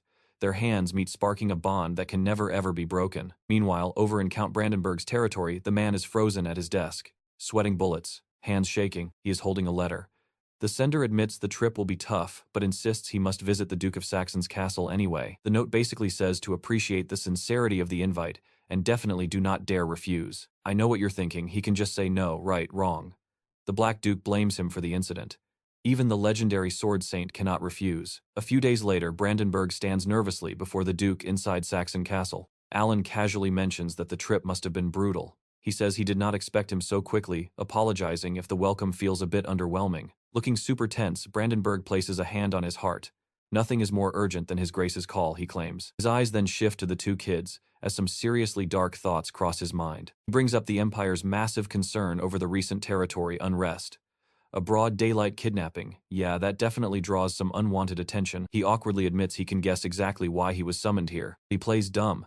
How could someone like him, the Emperor's loyal sword, ever be involved in something so disgusting? Before he can keep lying, Alan unleashes a terrifying purple aura. The raw energy creates a heavy wind that completely floors Brandenburg's men. In seconds, the soldiers literally start disintegrating, screaming in absolute pure despair. Brandenburg watches in pure shock. His elite holy knights wiped out without throwing a single punch. Horrified, he turns back to the Duke, stammering out, "What kind of magic is this? High-tier dark magic." the Nihil storm. Alan coldly declares that if Brandenburg ever touches those kids again, the duchy will completely exterminate his entire family. He demands that threat be burned into the Count's brain, never to be forgotten, and his tone flips completely. He says the Count must be exhausted from traveling, inviting him to just make himself right at home. Badly shaken Brandenburg thanks his grace for the generosity, but he quickly adds that due to certain circumstances, staying any longer just won't be possible. He immediately turns to leave. Alan wishes the loyal Count a safe trip back. And that's where we leave it. Trust me, the Emperor's guy is absolutely terrified. Alright, stick with me here. You and I are about to witness a secret that could literally blow this entire empire wide open. At first, it was just going to be a tiny, harmless spark. That spark would explode into a raging inferno, and eventually chopping off the Sword Saint's head. That epic job belongs to our main character. Soon, enough wild rumors started flying. The legendary Sword Saint actually kneeling before the Black Duke. Alan pulled back a dark cloth, leaving Sophia completely stunned.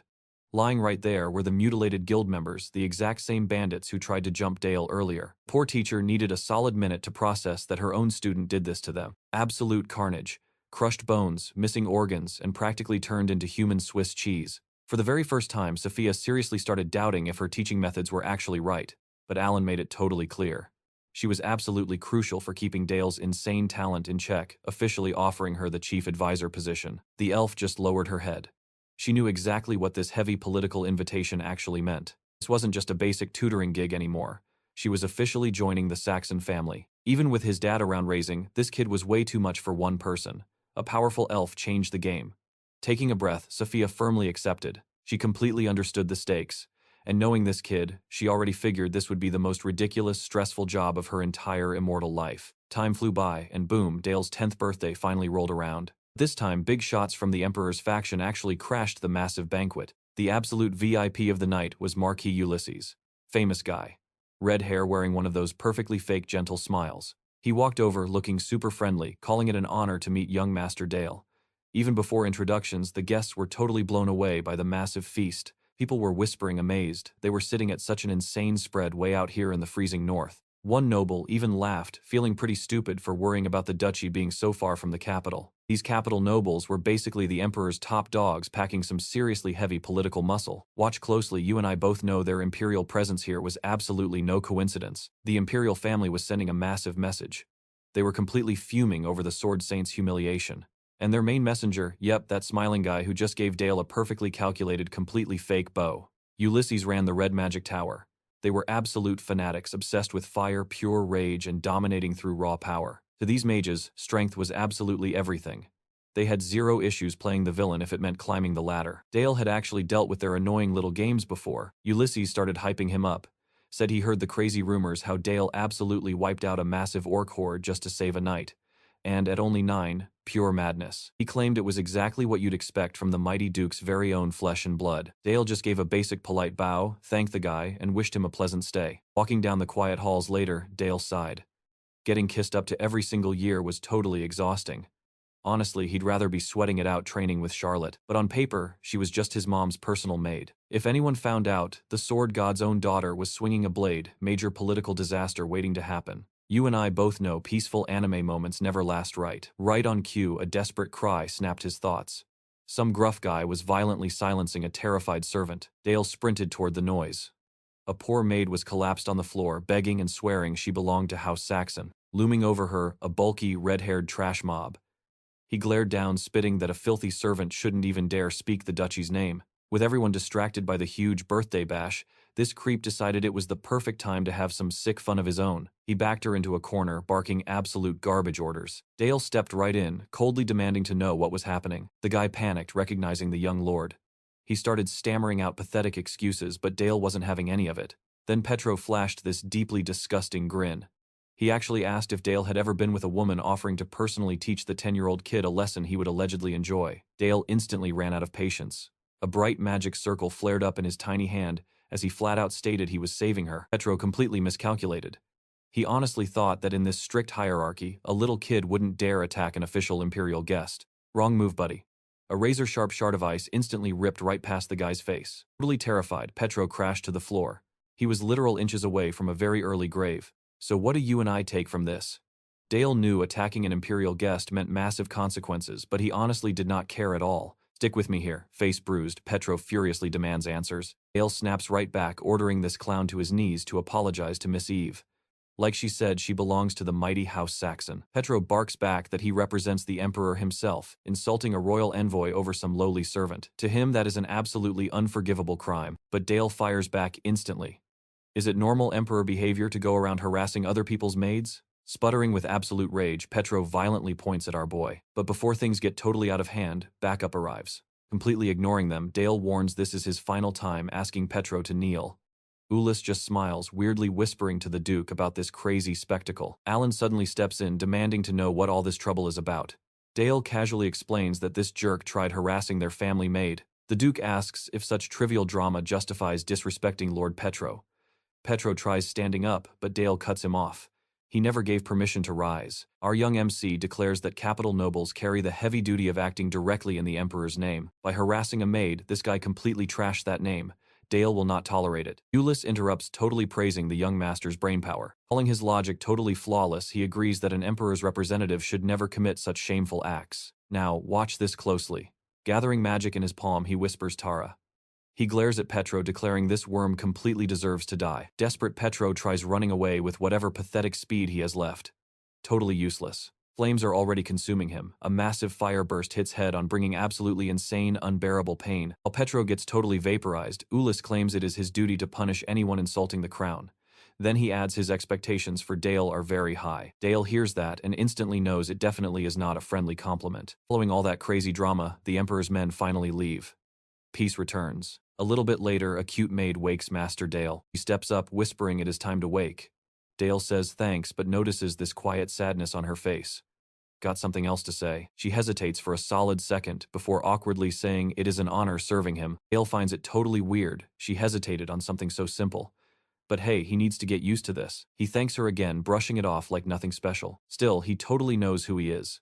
Eldest son of the Saxon Duchy, and he is absolutely determined to use every single resource to crush the empire. Sometime later, Alan calls his son in for a serious chat. He has always seen him as brilliant, but this recent behavior super weird.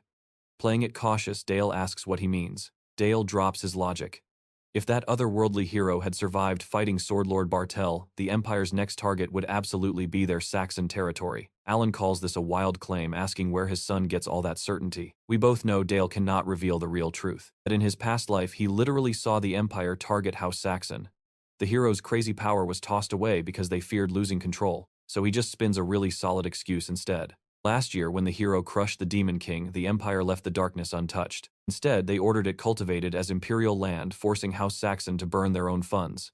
The Duke got stuck with the messy responsibility, and as long as that darkness stays, the family's wealth just keeps draining away. Worse yet, citizens across the Empire literally started calling their family the Dark Clan. Just like dumping the hero, the Empire's next logical step is eliminating internal threats. Alan questions how he knows the hero was discarded.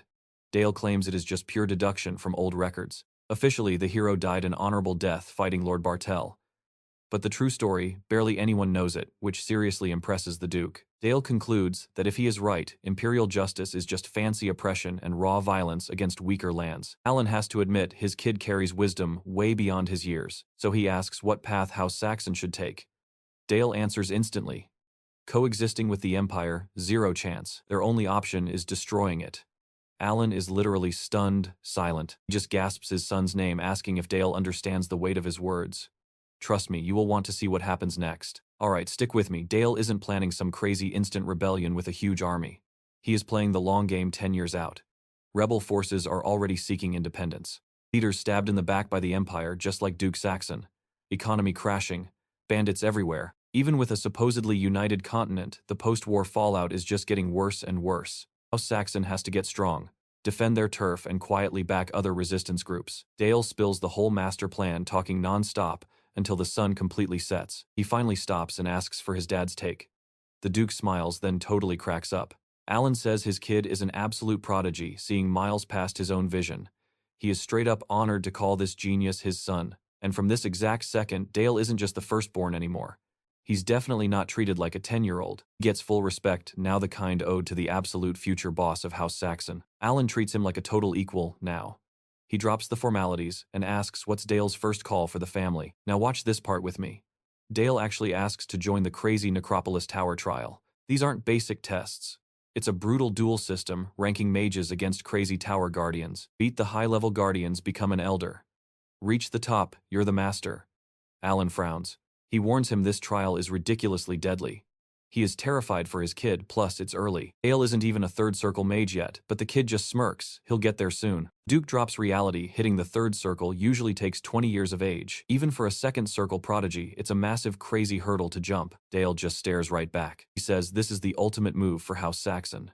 Crushing the tower proves his worth, locking down his dad's power with a legit, undeniable air, solid facts, zero fake rumors.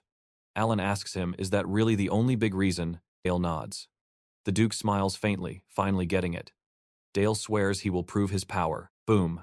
Fast forward a few days to Necropolis, the literal city of the dead. A fancy carriage pulls up to a giant gate. Someone steps out, they finally made it. Everyone instantly drops to bow for the great Black Duke. Dale yawns, still completely exhausted. Seeing all this crazy bootlicking, he sighs. They are going way overboard with the formal treatment again. The second the duo steps onto the grounds, the crowd starts whispering like crazy. They whisper he's a magic prodigy even if he looks half asleep. Another points out his sword skills literally rival the Duke's elite knights. And there's Velik, this blonde guy acting tough. Top academy grad claiming he's the absolute only one who deserves the win. A girl walks up and bows deep to the Tower Lord. Meet Ares. The Duke greets her. She's a tower, elder, and secretary general, basically running the entire show whenever the Black Duke isn't around. Alan tells her straight up her main job today is assisting Dale. Dale gives a polite hello, and Ares quickly asks the young lord to follow her. 59 grads are waiting, she says. The doors open, and you and I finally see the crazy scene. A massive mob of hyped competitors is ready. Ares steps up to the podium, shouting out her introduction. He breaks down the rules for the Dark Magic Tower's first floor. Check the life point collars on your necks, folks. This trial is a straight-up battle royale. 1 shield. 1 life point. You have to hit people using the actual corpses scattered everywhere that breaks their shield and eliminates them. Land a clean hit, you score an extra point. 3 points gets you to the next floor. Use any artifacts, you're instantly disqualified. Game over. Dale processes this instantly. These brutal rules are just built to eliminate the weaklings incredibly fast. Nearby, someone mutters that the young lord is already at the third circle despite being a kid. Like smirks. That's exactly why they're taking him out first. Someone asks if attacking the Duke's son is even allowed. Velik just smiles, no need to worry. So what do you and I make of this? Everyone inside is fair game. Let's jump into this trial. The starting signal drops, and suddenly every single participant points their magic circles right at Dale. One guy charges his arm, spawns a purple orb, and slams it down to summon an undead. The rest do exactly that. Demonic beasts pop up, spells fly everywhere, and heavily armed monsters rush straight at him. A zombie swinging a massive machete closes in fast. Dale blocks using a shield, but his shield totally ignores the second strike. Instead, another undead jumps out of absolutely nowhere, catching the blade with its claws. Nobody even saw him cast that. While faking dark magic, Dale secretly flooded the whole battlefield with water magic right under their noses. The beast Dale summoned rushes in and completely shreds an enemy's undead. The guy who summoned it loses his mind, furious that someone trashed his precious creation. Dale's monster easily tanks every single hit wearing sick ice armor, its master whipped up just to make it stupidly tough. Velik steps up complaining loudly. Is using water magic cheating the rules? He yells that only dark arts like raising and buffing zombies should be allowed. Dale just looks at Ares. He asks if any rule actually bans other magic types. The exam keeps going. That is answer enough. Out of options, Velik tells his team to stall the beast while he rushes Dale. He figures their massive numbers will easily crush one single guy. Pure logic. Dale quickly reviews the exam rules. No artifacts allowed here. Now watch closely. He works with what he has, cooking up a crazy risky plan while dodging right through the monsters. He runs up to a zombie holding a blade, getting dangerously close. Totally looks like a direct hit, but he grabs the weapon, barehanded blasting pure magic straight into his other fist. He rips the knife away and absolutely decks the zombie with an energy punch. He checks out the stolen knife, then instantly goes to work. Velik and another guy freeze, watching an undead get sliced so easily. They assume it is a special weapon. They have no clue Dale literally modified its internal bone structure for maximum durability. The brawl continues. Dale flashes across the zone like lightning, slicing down enemies left and right with crazy speed. Velik watches completely stunned as his zombie army gets wiped out. To him, a magic user having insane sword skills makes zero sense. With his guards totally destroyed, Dale corners Velik. The blonde guy panics, begging for his absolute life. Dale laughs it off, saying nobody is actually dying today, and ends the fight with a clean headshot. Velik hits the dirt, completely knocked out but physically fine. Dale advances totally alone. He smirks looking around the room. But wait, that was just step 1. Phase 2 begins. The new goal, destroy the massive flesh golem boss. You would normally team up here, right? Well, since he wiped everyone out, he is fighting this massive boss solo. But this time, all magic is perfectly fine to use. Still no artifacts though. His overpowered cloak is gone. Still, it is the perfect chance to test out his third magic circle at absolute full power. The boss swings hard. A brutal punch lands like thunder, and the monster grins, fully believing it just won. But then it realizes its giant fist is covered in raging, unstoppable purple fire. The spell was already planted perfectly hidden before the punch even made contact. It is called Corrupt Acceleration Technique. Dale invented this skill himself, which is absolutely insane for his age. It slowly melts the target from the inside out. In his past life, he learned that biological warfare was easily the best way to melt down monsters. A sickening, rotting smell starts pouring off the huge golem. Barely anyone understands how terrifying this magic actually is. Dale clears the trial, casually breaking records until phase 10. As his prize, he gets a 4-day break, leaving the crowd completely speechless. The other 59 guys get dragged into a makeup exam. Later that night, Dale chills by a quiet fountain alone. A familiar voice calls out. He turns around, totally surprised to see Sophia there. She walks up, hyping his insane trial run. Dale smiles, saying her teaching made it happen. The master looks so proud and genuinely thankful. He gets serious, dropping an unexpected invite. That is where we leave it. All right, you and I are jumping right in. He actually asks her out. There is a massive city festival happening and he definitely wants her company. Sophia hesitates for a second but says yes, cheeks slightly flushed. She figures it is totally harmless. In her mind, her student is way too young to grasp what a date actually means anyway. The Necropolis Festival absolutely packs the streets with loud, vibrant energy. Bright fireworks explode across the dark night sky. He asks if he is exhausted from the trial. Dale casually explains he has a few days off before the next round. Then a slightly awkward, heavy silence settles right between them. The full moon shines brilliantly above them, making the scenery way too beautiful to ignore. Sophia glances around with a quiet, gentle smile. Dale realizes holding a conversation with her was never super easy, but honestly, it was not an uncomfortable silence at all. It was always like this with his master. Probably because she trusted him completely. Flashback to a few days ago. Reaching the third magic circle, Dale faced exactly what Sophia warned him about the terrifying mind space. Deep in concentration, thick blood started dripping from his nose. Breaking his limits meant pushing mana way past the second circle's absolute max. The only way to hit the third tier was surviving that brutal mana backflow. Super tough for an adult, basically impossible for a kid. Dale felt the agonizing backlash in his chest, literally like a blade, stabbing right through his heart. He stared at the sword, he gripped so tightly, and suddenly, bam! His body got transported somewhere entirely different. A completely desolate snow-covered field. Just dead bare trees scattered as far as the eye could see. Totally confused, he looked down at his hands and saw his past life's body.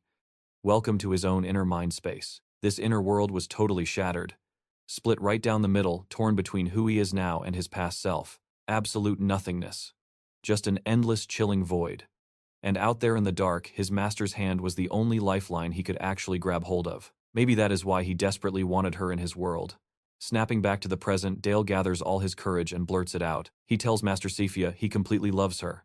She stutters, caught totally off guard with zero idea how to react. She asks him to say it again. Nervous as hell, he actually does. Sophia gives him this calm, warm smile, then pulls him into a super gentle, sisterly hug. She tells him she completely understands his feelings, and honestly she cares deeply about him too. Dale thanks her silently. And we can all agree, having a second life definitely comes with some massive perks. A few days fly by. The sun is blazing bright in the sky when the massive tower challenge finally kicks off. Post-festival, absolutely nothing changed between them. His master probably still sees him as just a 10-year-old kid with an innocent little crush, so Dale shifts absolute focus to the trial. This time, a full-blown magic duel. The winner moves straight on to the next phase. Dale's opponent is Elbert Rosenheim, a legitimate master of the third magic circle. This guy makes it crystal clear right away. He is definitely not holding back just because he is fighting a kid. In this round, artifacts and magic have zero restrictions, meaning not even a high-tier protection amulet can actually guarantee your survival. Now watch closely.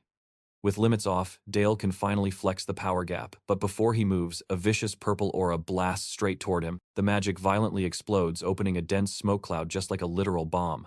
Elbert sneers, warning that he is nothing like those weak students Dale fought earlier. That little kid, overconfidence. It ends right here. Glowing magic circles spawn all around the guy, blasting multiple dark arrows in rapid succession. Elbert highly doubts this kid can block every single one. Prepping another arrow, Elbert loudly declares that it is over. Way too much cockiness for someone with zero real experience. He unloads everything at once, eager to see if the kid survives. But Dale does not even try to block. He just dodges. Every single strike is dodged with absolute precision. Not one movement is wasted here. Precasting before the match even started was super dirty. But the judges do not step in at all. They are way too curious to see what Dale does next. And honestly, this cheap stuff is exactly why Dale absolutely cannot stand arrogant mages. Gripping his grimoire, Elbert puts on this insanely pompous, over-the-top show. He summons a horde of undead demanding their absolute loyalty. It is super cringe to watch. But still, this guy's magic is way beyond anything Dale has fought so far. The creepy creatures charge forward. Dale casually evades everything, zero effort shown. Elbert starts taunting him, yelling, "How long will you just dodge? Do you seriously think you can win like this?" Another undead pops up with an axe. Suddenly, a purple aura pierces straight through its neck. That same wild energy spreads out instantly, wiping away all the other creatures at once. Elbert is still smiling, still talking trash. But the second those undead get destroyed, they trigger a massive self-destruct. A huge explosion kicks up crazy dust, blanketing the whole arena. Totally convinced he won, the smug mage declares victory. But then he opens his eyes. The kid vanished. Confused, Elbert asks when he even moved. "Trust me, you will love this." Let's dive right back. In Dale's voice echoes through the arena. Cheating against a kid is pure cowardice, but this mage is completely clueless about where the voice is coming from. Boom, Dale drops right behind him. He casually compliments the guy's surprise attack while wrapped in a terrifying spectral form. He closes in, smiling at the mage's absolute shock, but makes one thing crystal clear. Elbert isn't even close to winning. Dark energy slams the mage into the dirt, literally threatening to eat him alive. Dale just watches with this creepy little smile. He simply warns his shadowy creatures not to go too far. The crowd is watching an absolute nightmare. Elbert is getting twisted and dragged around, literally seconds away from becoming monster food. Dale awkwardly laughs, saying his pets might just be a little hungry. Completely broken, the mage begs for mercy. With one flick of his wrist, Dale drops a magic circle and calls them off. Elbert instantly passes out cold. Match over. Dale just puts his hands on his hips like a total boss and asks who's next. Surprise, surprise, half the room instantly quits. Nobody wants a piece of that nightmare, and almost everyone drops out. Dale breezes through, only catching one actual fight. He fully maxes out all 3 of his magic circles and just starts steamrolling the floor guardians like they are basic tutorial mobs. Hitting the 20th floor, a real challenger finally steps up to the plate. It is an epic headless knight on horseback, custom built by a Black Tower elder. This guy is a completely different beast. People think this is the young master's limit, but Dale just thinks spamming the same old battle strategies is totally boring. The undead knight charges right at him, and the entire crowd holds their breath. But pay attention right here, because this is wild. The monster literally hits the brakes and kneels down like it found its true king. Dale just stares blankly.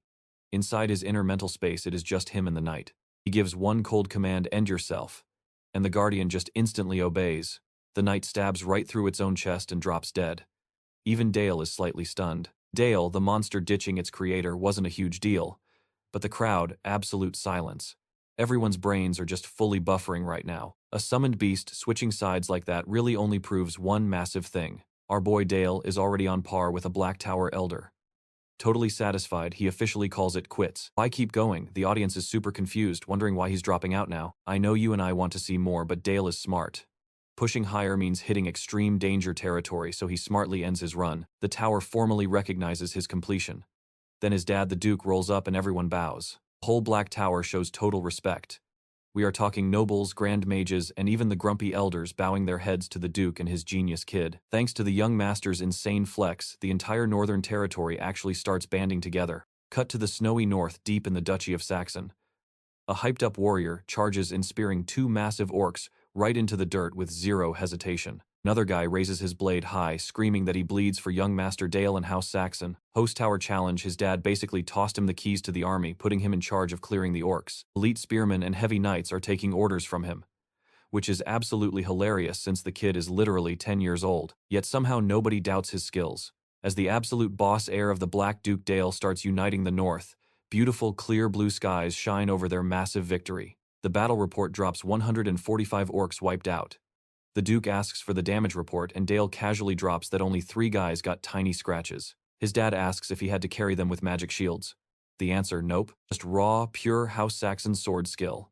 The Duke smiles like a proud papa and congratulates his son. Helmut points out that this kid has grown up way too fast, already acting like a veteran commander. This is the same guy who literally drilled swords, tactics, and hardcore war strategy into Dale's head. Dale getting his own piece of land to rule is right around the corner, and he is super hyped about it.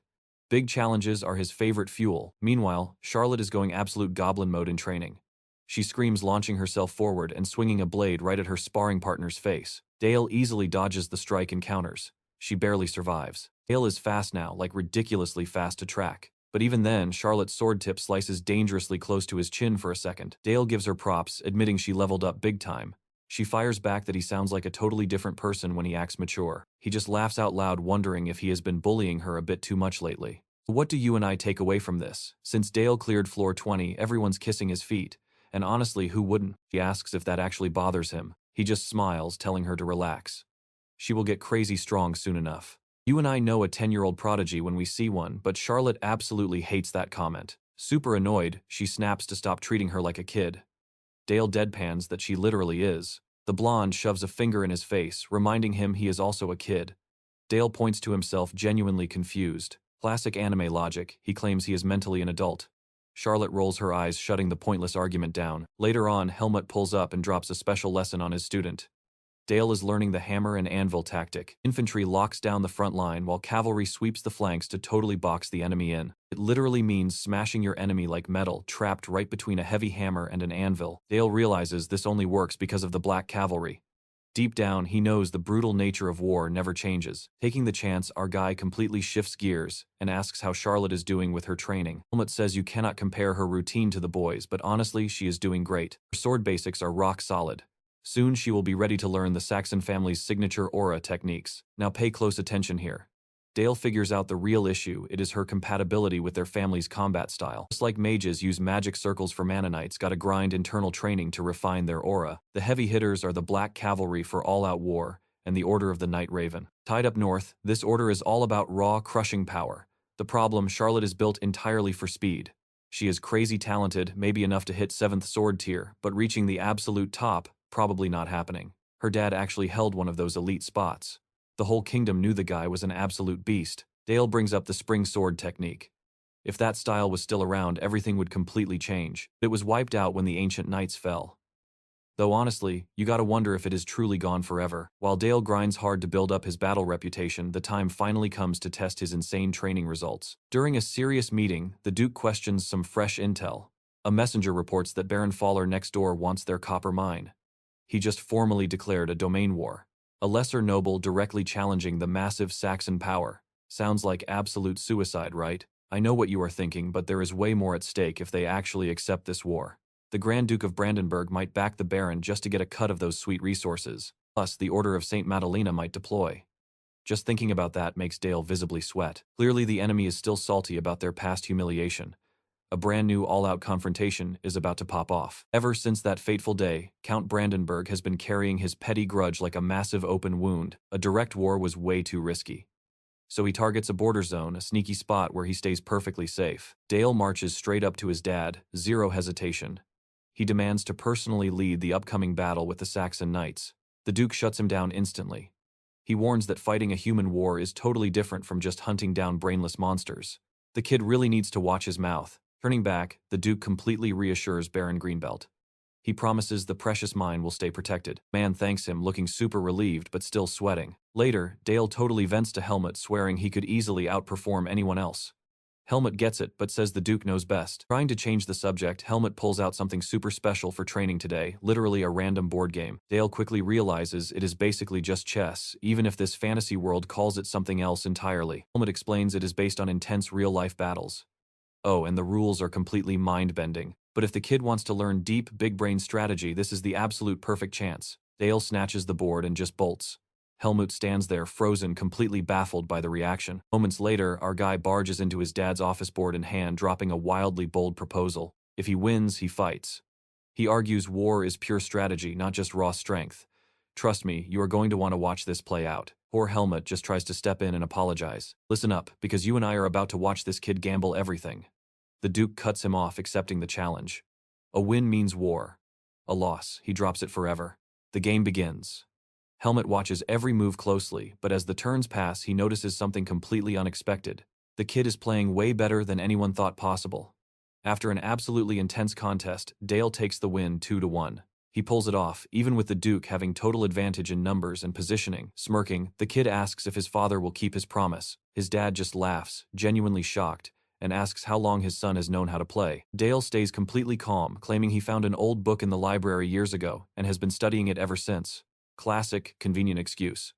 But the Duke stands up right then and there, declaring that a promise is a promise. In his name, he entrusts his young son with commanding the knights in the upcoming battle, but drops a dead serious warning. Saxon family honor is on the line, meaning zero room for failure. Looking the kid dead in the eye, he asks if he can actually carry the weight of this massive responsibility. Dale does not even blink. He just asks for trust. His father accepts the deal, eager to see the real results of all his son's crazy training. You and I should watch closely. Over at Grand Duke Brandenburg's castle, the tension is absolutely thick. Brandenburg is discussing the wild rumors with Philip that Saxon's actual heir is personally leading the enemy knights. Totally confused, he wonders what some irresponsible drunk kid is trying to pull.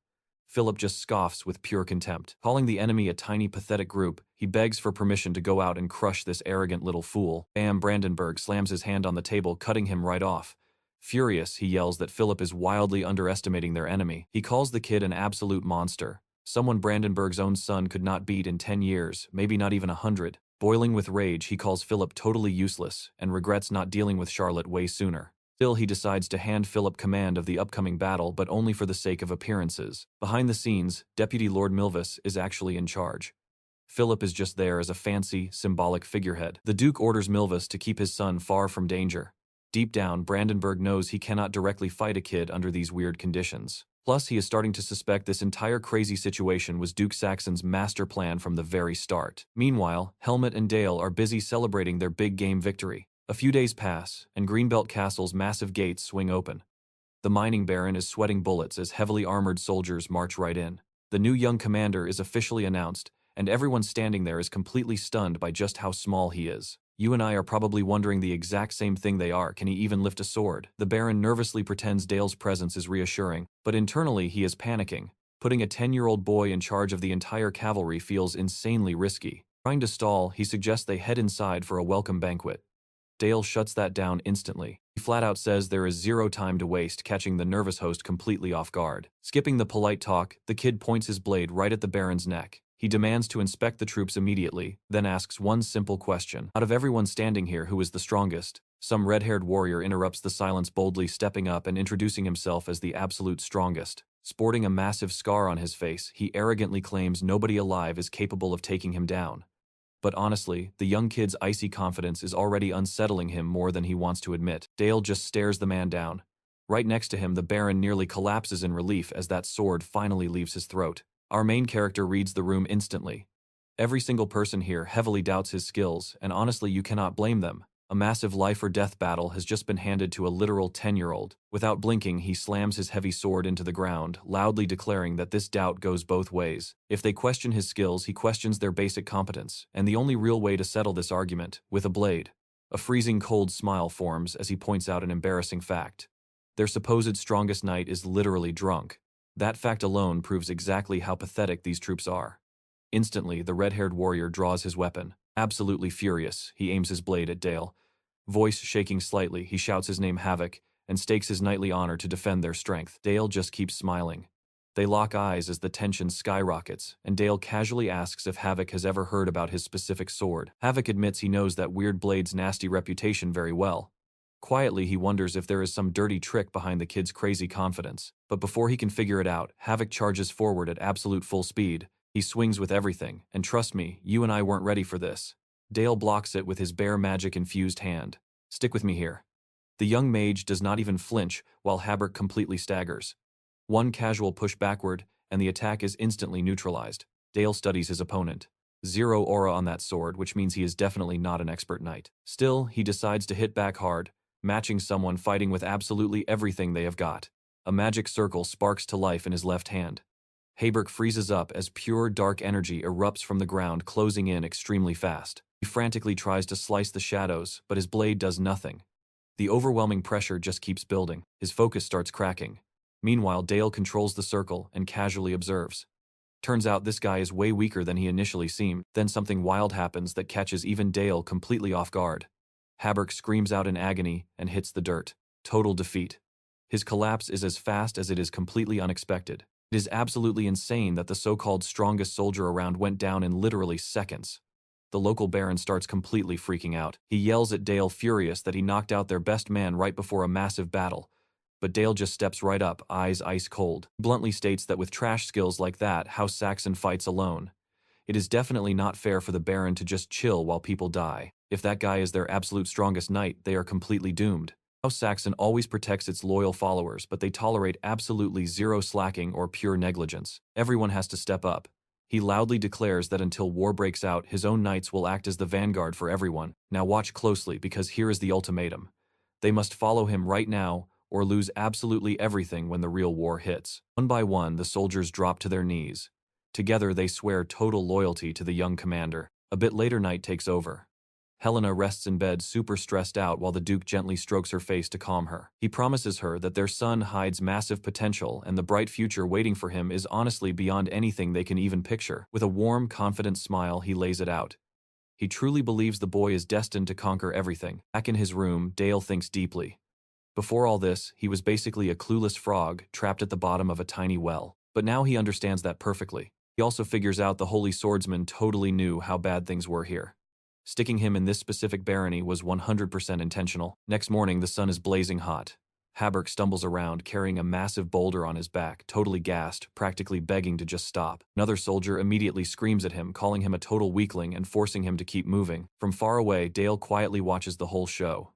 He sees the red-haired guy is already dying on day 1 of basic training. They have a massive mountain to climb to actually make the Greenbelt Knights somewhat decent in combat. Plus, he realizes he has to send an envoy straight to the Parker barony to try and set up a proper negotiation table. He is definitely not begging for peace, but before the slaughter begins, he has a major target to meet. Then time skips forward. We jump to the border meeting spot between the two lands.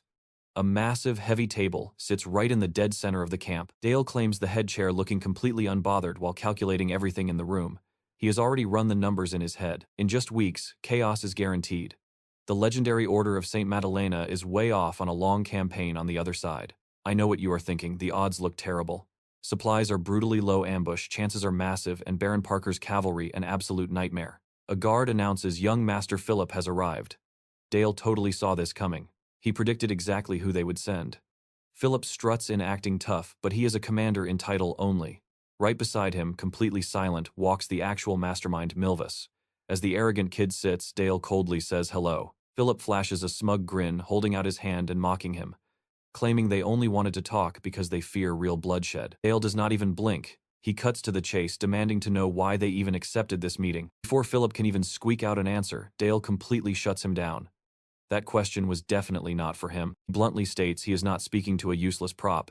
He locks eyes with Milvis, the actual commander, famously known as the Sword of Chastity. The tension instantly skyrockets. Both enemies look furious, but Dale does not budge. He boldly claims the Holy Swordsman would never leave a battlefield to a total amateur.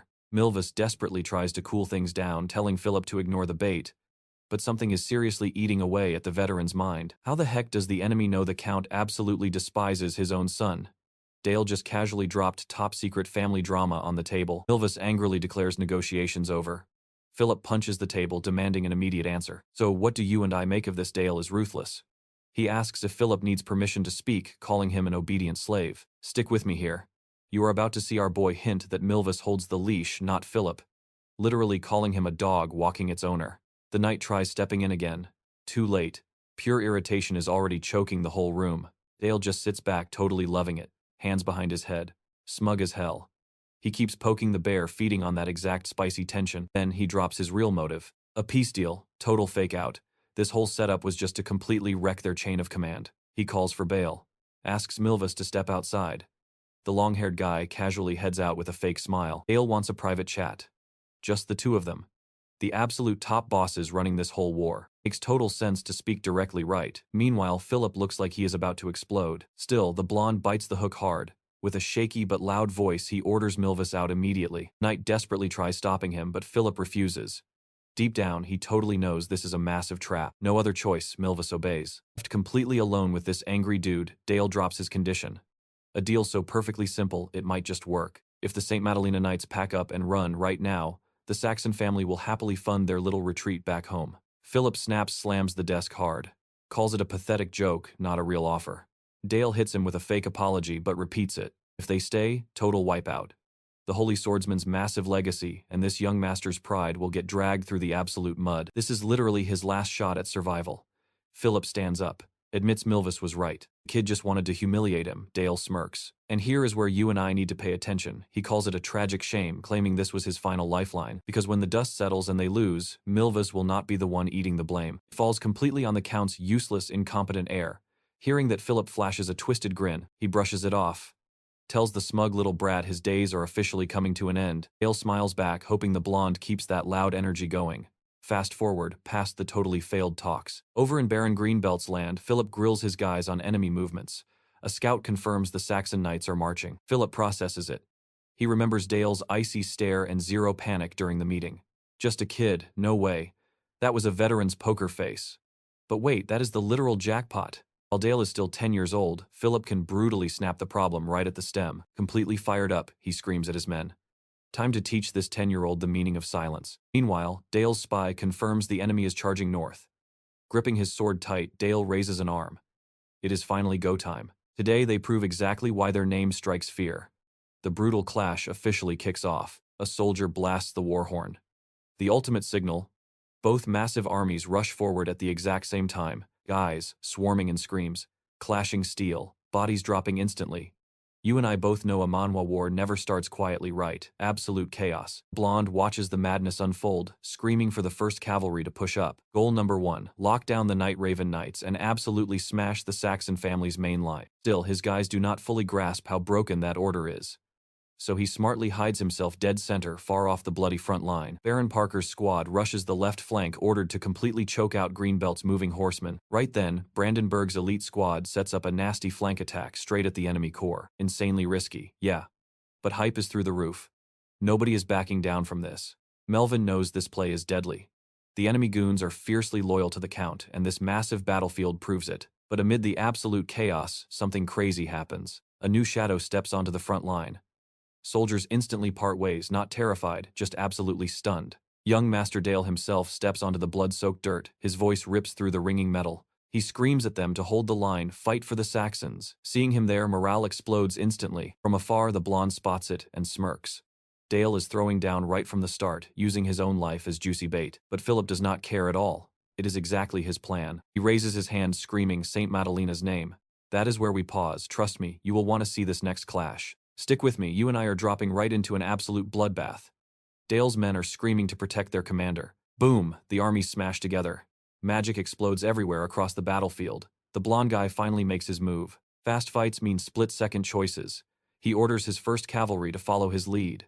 The mission: crush the young master, end the war right now. Eyes completely full of rage, he announces that today is the day the elites finally prove what they're actually made of. Moving like an absolute psycho, he charges in. His strikes are perfectly lethal, dropping bodies left and right. Suddenly, an enemy soldier rushes up, screaming with a spear. The sharp tip misses the blonde's neck by just inches, just barely blocked. He parries the strike and slashes the guy down before the hit can even connect. He pushes forward, completely blinded by sheer willpower. But honestly, hacking down that many guys starts draining his stamina fast. And with that exhaustion comes a creeping doubt. Something feels off. He's pushing the elite forces back hard, but the Night Raven Order is retreating way too easily. The Black Cavalry never acts like this. That bad feeling sticks around. Then a messenger suddenly sprints up. Now watch closely, this is where the panic starts. Baron Parker is getting absolutely wrecked on the left flank. Soldiers are just dropping. The Greenbelt squad is literally using aura. Parker's line is collapsing and everyone is desperately begging for orders. The commander completely freezes. Dale's harsh warning echoes in his head about the heavy price of being a useless, incompetent leader. Another scout shows up with a plan. Group up the center and rear cavalry to save the left. His reaction: instant rage. The blonde snaps and tells everyone to shut up.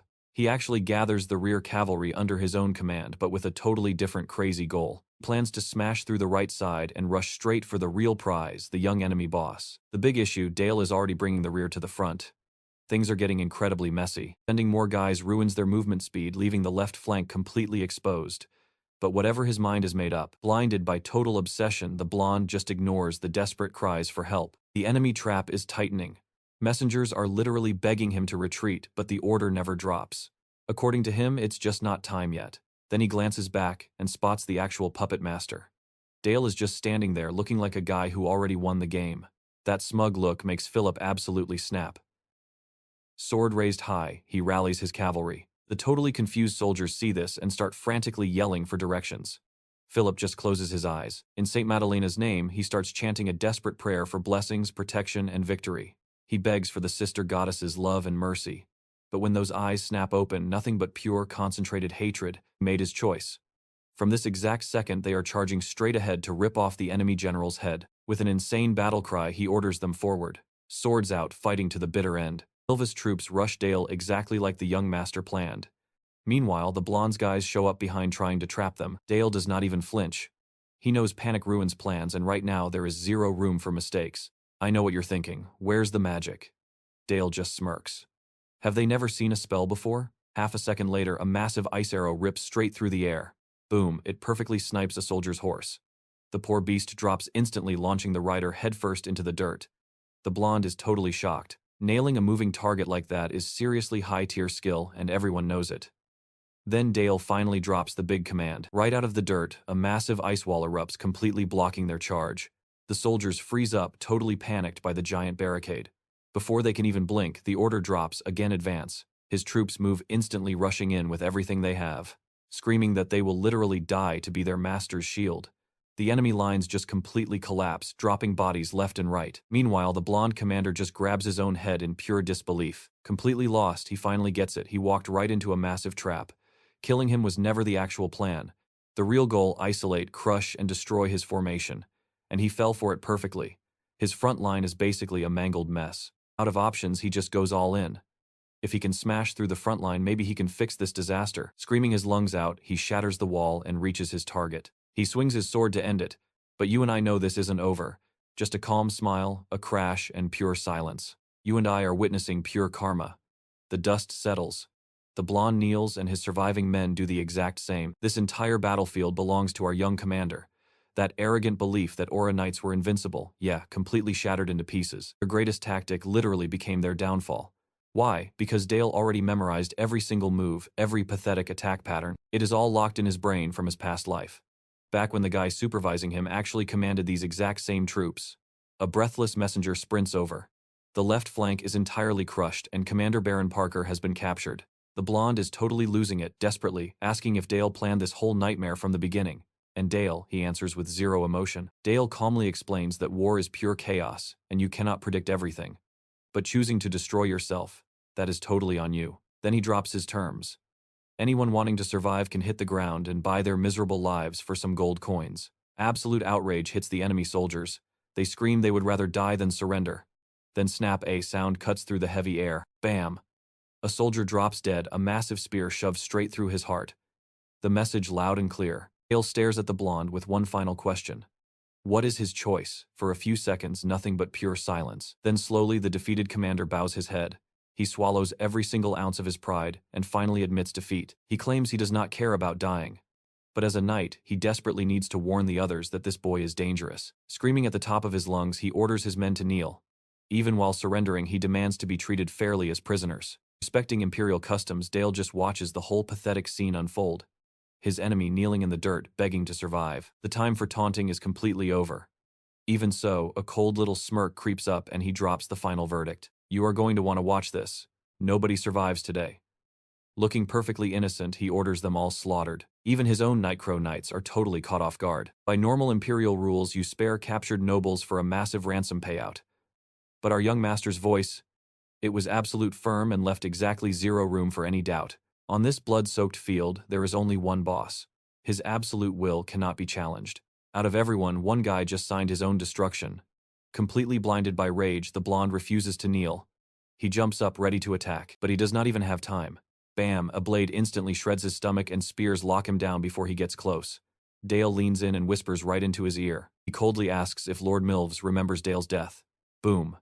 Suddenly, the memory of that horrific night rushes right back into the protagonist's mind. It is permanently burned in. A brutal blade stabbed deep into the boy's back while someone just stood there watching in pure silence. It was him at the trapped hero's execution. Gripping the blonde enemy's head, Dale slowly repeats the dark question. Pure panic floods the blonde's face. He finally remembers. But before he can blink, massive dark energy wraps right around the two of them. You felt that too, right? He realizes this kid should be dead. The shadows pin him down. His body is totally hijacked with zero chance to fight back. Flashing a wickedly ironic smile, the answer drops. Just one single word. Yes. Dale takes a huge breath, feeling a deep relief he has not felt in years. Meanwhile, across the battlefield, the absolute massacre continues. The blonde watches his men drop one by one. Pure shock takes over his face. By the time his brain processes the disaster, it is game over. The right flank is crushed. Sir Milves and the Oronites are dead. The left flank was wiped out ages ago. Now the Black Cavalry swarms the main force. In the defeated commander's mind, only one thing echoes that boy's mocking smile. A panicked soldier begs for orders, but pride speaks louder. The blonde mutters in total denial that this cannot be a defeat. He desperately orders everyone to fight to the bitter end, screaming that the Order of Knights must absolutely never kneel. The men completely freeze up. Charging forward means total annihilation. Even so, the response comes dripping with pure hatred. Nobody dares disobey the Supreme Commander, but absolute chaos has already taken over the field. An enemy flanks him, and the blonde totally loses it, screaming for protection. Deep down, Philip is terrified to die. He wanted a different ending. Time flies. The sky turns blood orange, the war ends, and the winning soldiers celebrate wildly. Everything followed young Master Dale's script. Captured and tied up, Philip thrashes around, screaming to be released. Dale watches him in dead silence, clearly seeing how hard this arrogant commander refuses to accept the reality of surrendering. Even fully defeated, Philip keeps insisting that they may have lost the battle, but they are not broken. He arrogantly claims throwing his men away to survive was his duty as a commander. Wow. Dale reaches for his sword. So what do you and I take from this? Battle over, no mercy left. Desperate, Philip proposes a final duel to decide it all. A soldier completely freaks out, finding it totally absurd. But Dale casually gestures to let him talk. Let's dive in. You and I are about to see this blonde guy make a huge mistake. Before the actual fight even starts, he just rushes forward, totally trying to cheat. Deep down, he planned on Dale falling for this trap. Raising his sword, he dramatically screams at his opponent to die. Yeah, he doesn't even get close. Boom, dark energy explodes right out of the ground, completely blocking the hit. Philip goes from smug confidence to absolute pants-wetting panic in seconds. He face-plants, thrashing around on the dirt, screaming and begging for mercy. Dale just casually watches him. Zero empathy in his eyes, just pure disgust. And just like that, this massive battle wraps up with one coward screaming his lungs out. Later on, trumpets blast loudly to announce a major guest. Young Master Dale is back, totally victorious. The locals are basically gossiping that this kid single-handedly crushed the entire order of the Knights of St. Madalena. But party poopers exist everywhere. Some creepy hooded guy walks up claiming this is not a win. He says way too many people died, and honestly God probably hates how this whole thing ended. The guy talking big actually turns out to be Cardinal Nikolai from the Church of Goddess Sistina. Now pay attention, this is where we realize his sword might actually turn against his own allies. The protagonist walks up to massive doors alongside Bale. Suddenly, a super sweet voice rings out down the hallway, yelling for her big brother. It is Lisa Dale's little sister, looking totally grown up now. They share a huge hug, and he drops a soft smile, asking if she missed him. Right after that, Helmut walks over, giving him big props for surviving his very first war. Holding his sister's hand, Dale steps right into the main hall. His master Sophia and Charlotte are waiting, plus his super proud parents standing by the altar. Throwing a hand over his chest, the kid gives a totally formal, noble greeting. He hands over his victory report to the Duke. Alan looks absolutely thrilled, calling the entire battle completely flawless. He gives Bale major thanks for babysitting the heir.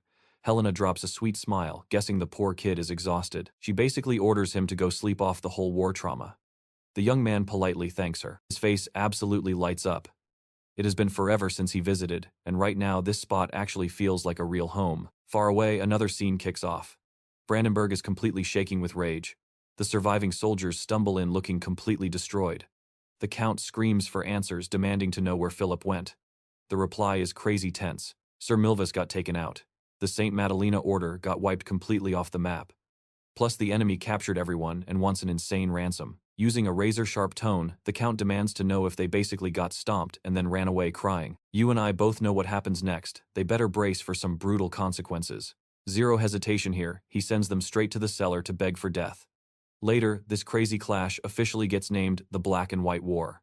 As time passes, the rumors totally snowball, and suddenly our main character gets a brand new, terrifying title. Dale is officially the young Black Master who literally spares nobody.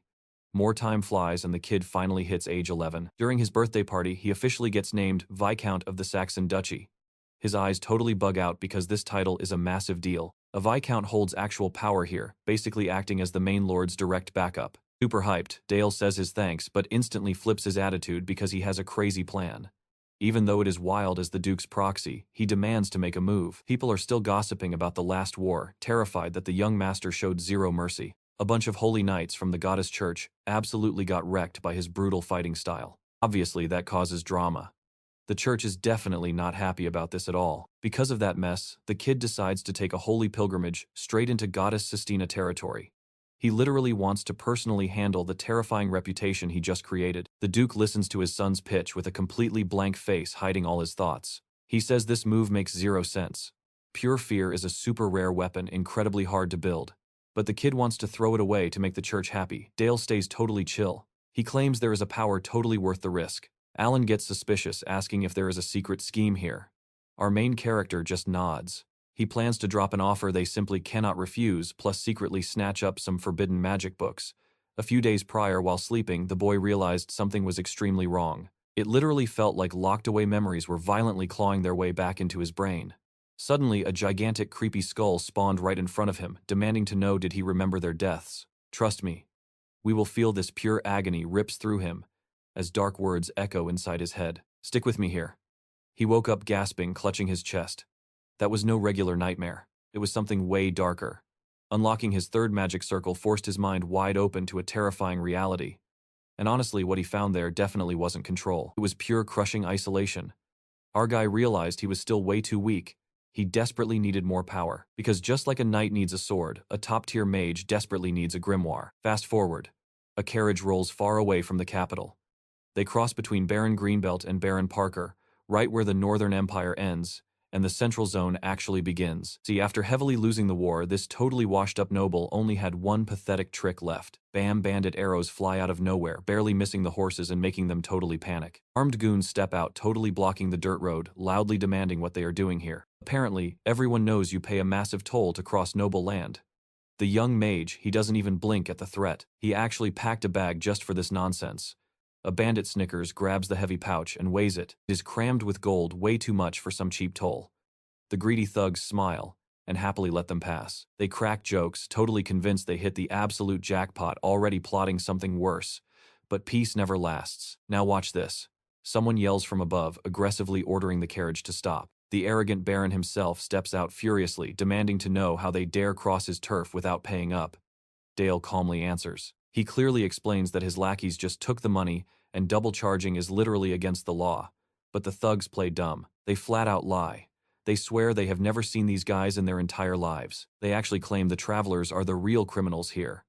The Baron threatens them right back, cough up absolutely everything right now if they still value their pathetic lives. One loyal soldier brags loudly. You are literally looking at the world-famous hero right now. The absolute legend who survived the Black and White War, the epic hero of the turning point. The heavy carriage finally stops. From inside, the young mage just starts loudly laughing. He slowly pulls down his hood, locks eyes with the guy, and sarcastically asks, "Is that really the legendary turning point hero standing right there?" The arrogant noble squints closely, and his eyes practically bulge out of his skull. Dale drops his hood too. Yeah, these guys are definitely not your average random tourists. The Baron takes a huge breath, sweating desperately, trying to keep his cool. It is only 2 against many. He genuinely thinks he can still win this. With totally fake confidence, he barks at his archers to aim. Bale stands perfectly steady and asks for orders. The main character just smirks and says the little performance ends right here. You saw this coming, right? The foolish Baron points, screaming to attack. Deadly arrows completely fill the air. The young mage completely ignores them, just fearlessly staring down the incoming projectiles. Then his massive swordsman blitzes forward. He perfectly deflects every single shot, gripping his blade. He loudly shouts that he will execute the command flawlessly.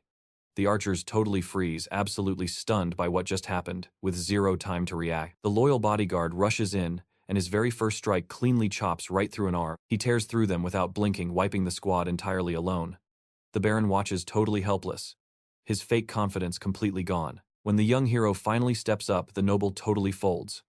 He drops right to his knees, shaking pathetically, begging for mercy. Our guy just stares him down and coldly asks, why would I ever do that? So the duo just keeps moving casually, steamrolling over corrupt nobles, trash knights, and random greedy bandits scattered across the whole continent. A couple of weeks later, a tiny boat glides across the calm waters. Standing proudly with his loyal guard, the young hero finally reaches his ultimate target, the goddess Sistina's holy land, the legendary constellation city of Quest. He glares at the holy place with absolute undeniable disgust. Sure, he openly called this a peaceful pilgrimage, but honestly, it is a flat-out judgment day. The two heavily approach the gates guarded by elite armed knights. Right in front of those massive doors, our guy completely stops and stares them down. They step inside, and the massive hall is stunning. Divine light shines through stained glass while giant stone statues quietly watch their every single move. Waiting for them right in the exact middle of the grand room is His Eminence, Cardinal Nikolai. A rare sixth circle white mage and one of the absolute top 12 clerics literally running the goddess church.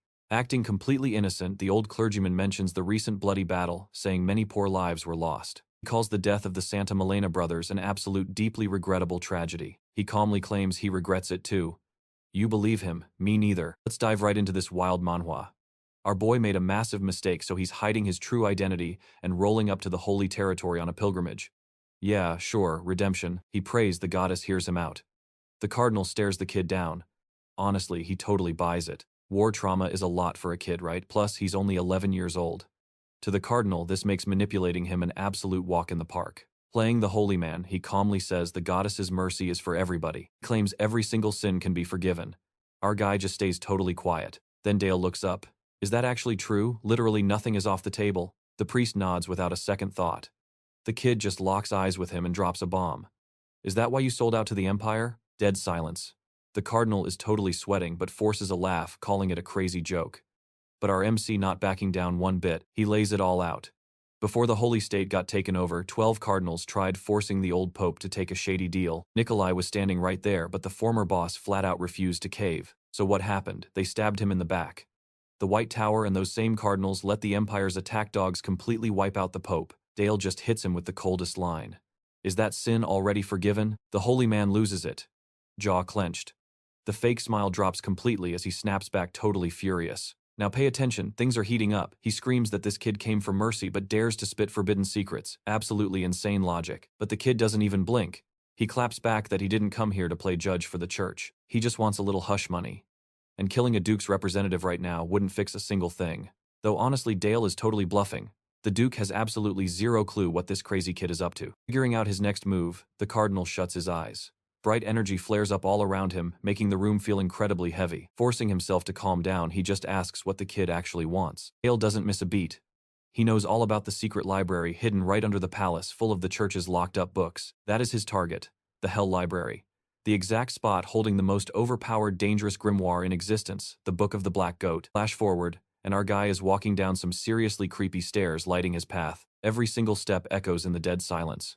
They hammered out the rules beforehand. It's a solo mission into the Hell Library. The church stays out of it completely, but he is only allowed to grab one single grimoire. The trade-off: he has to zip his lips about the church's dirty little secrets forever. He agreed instantly.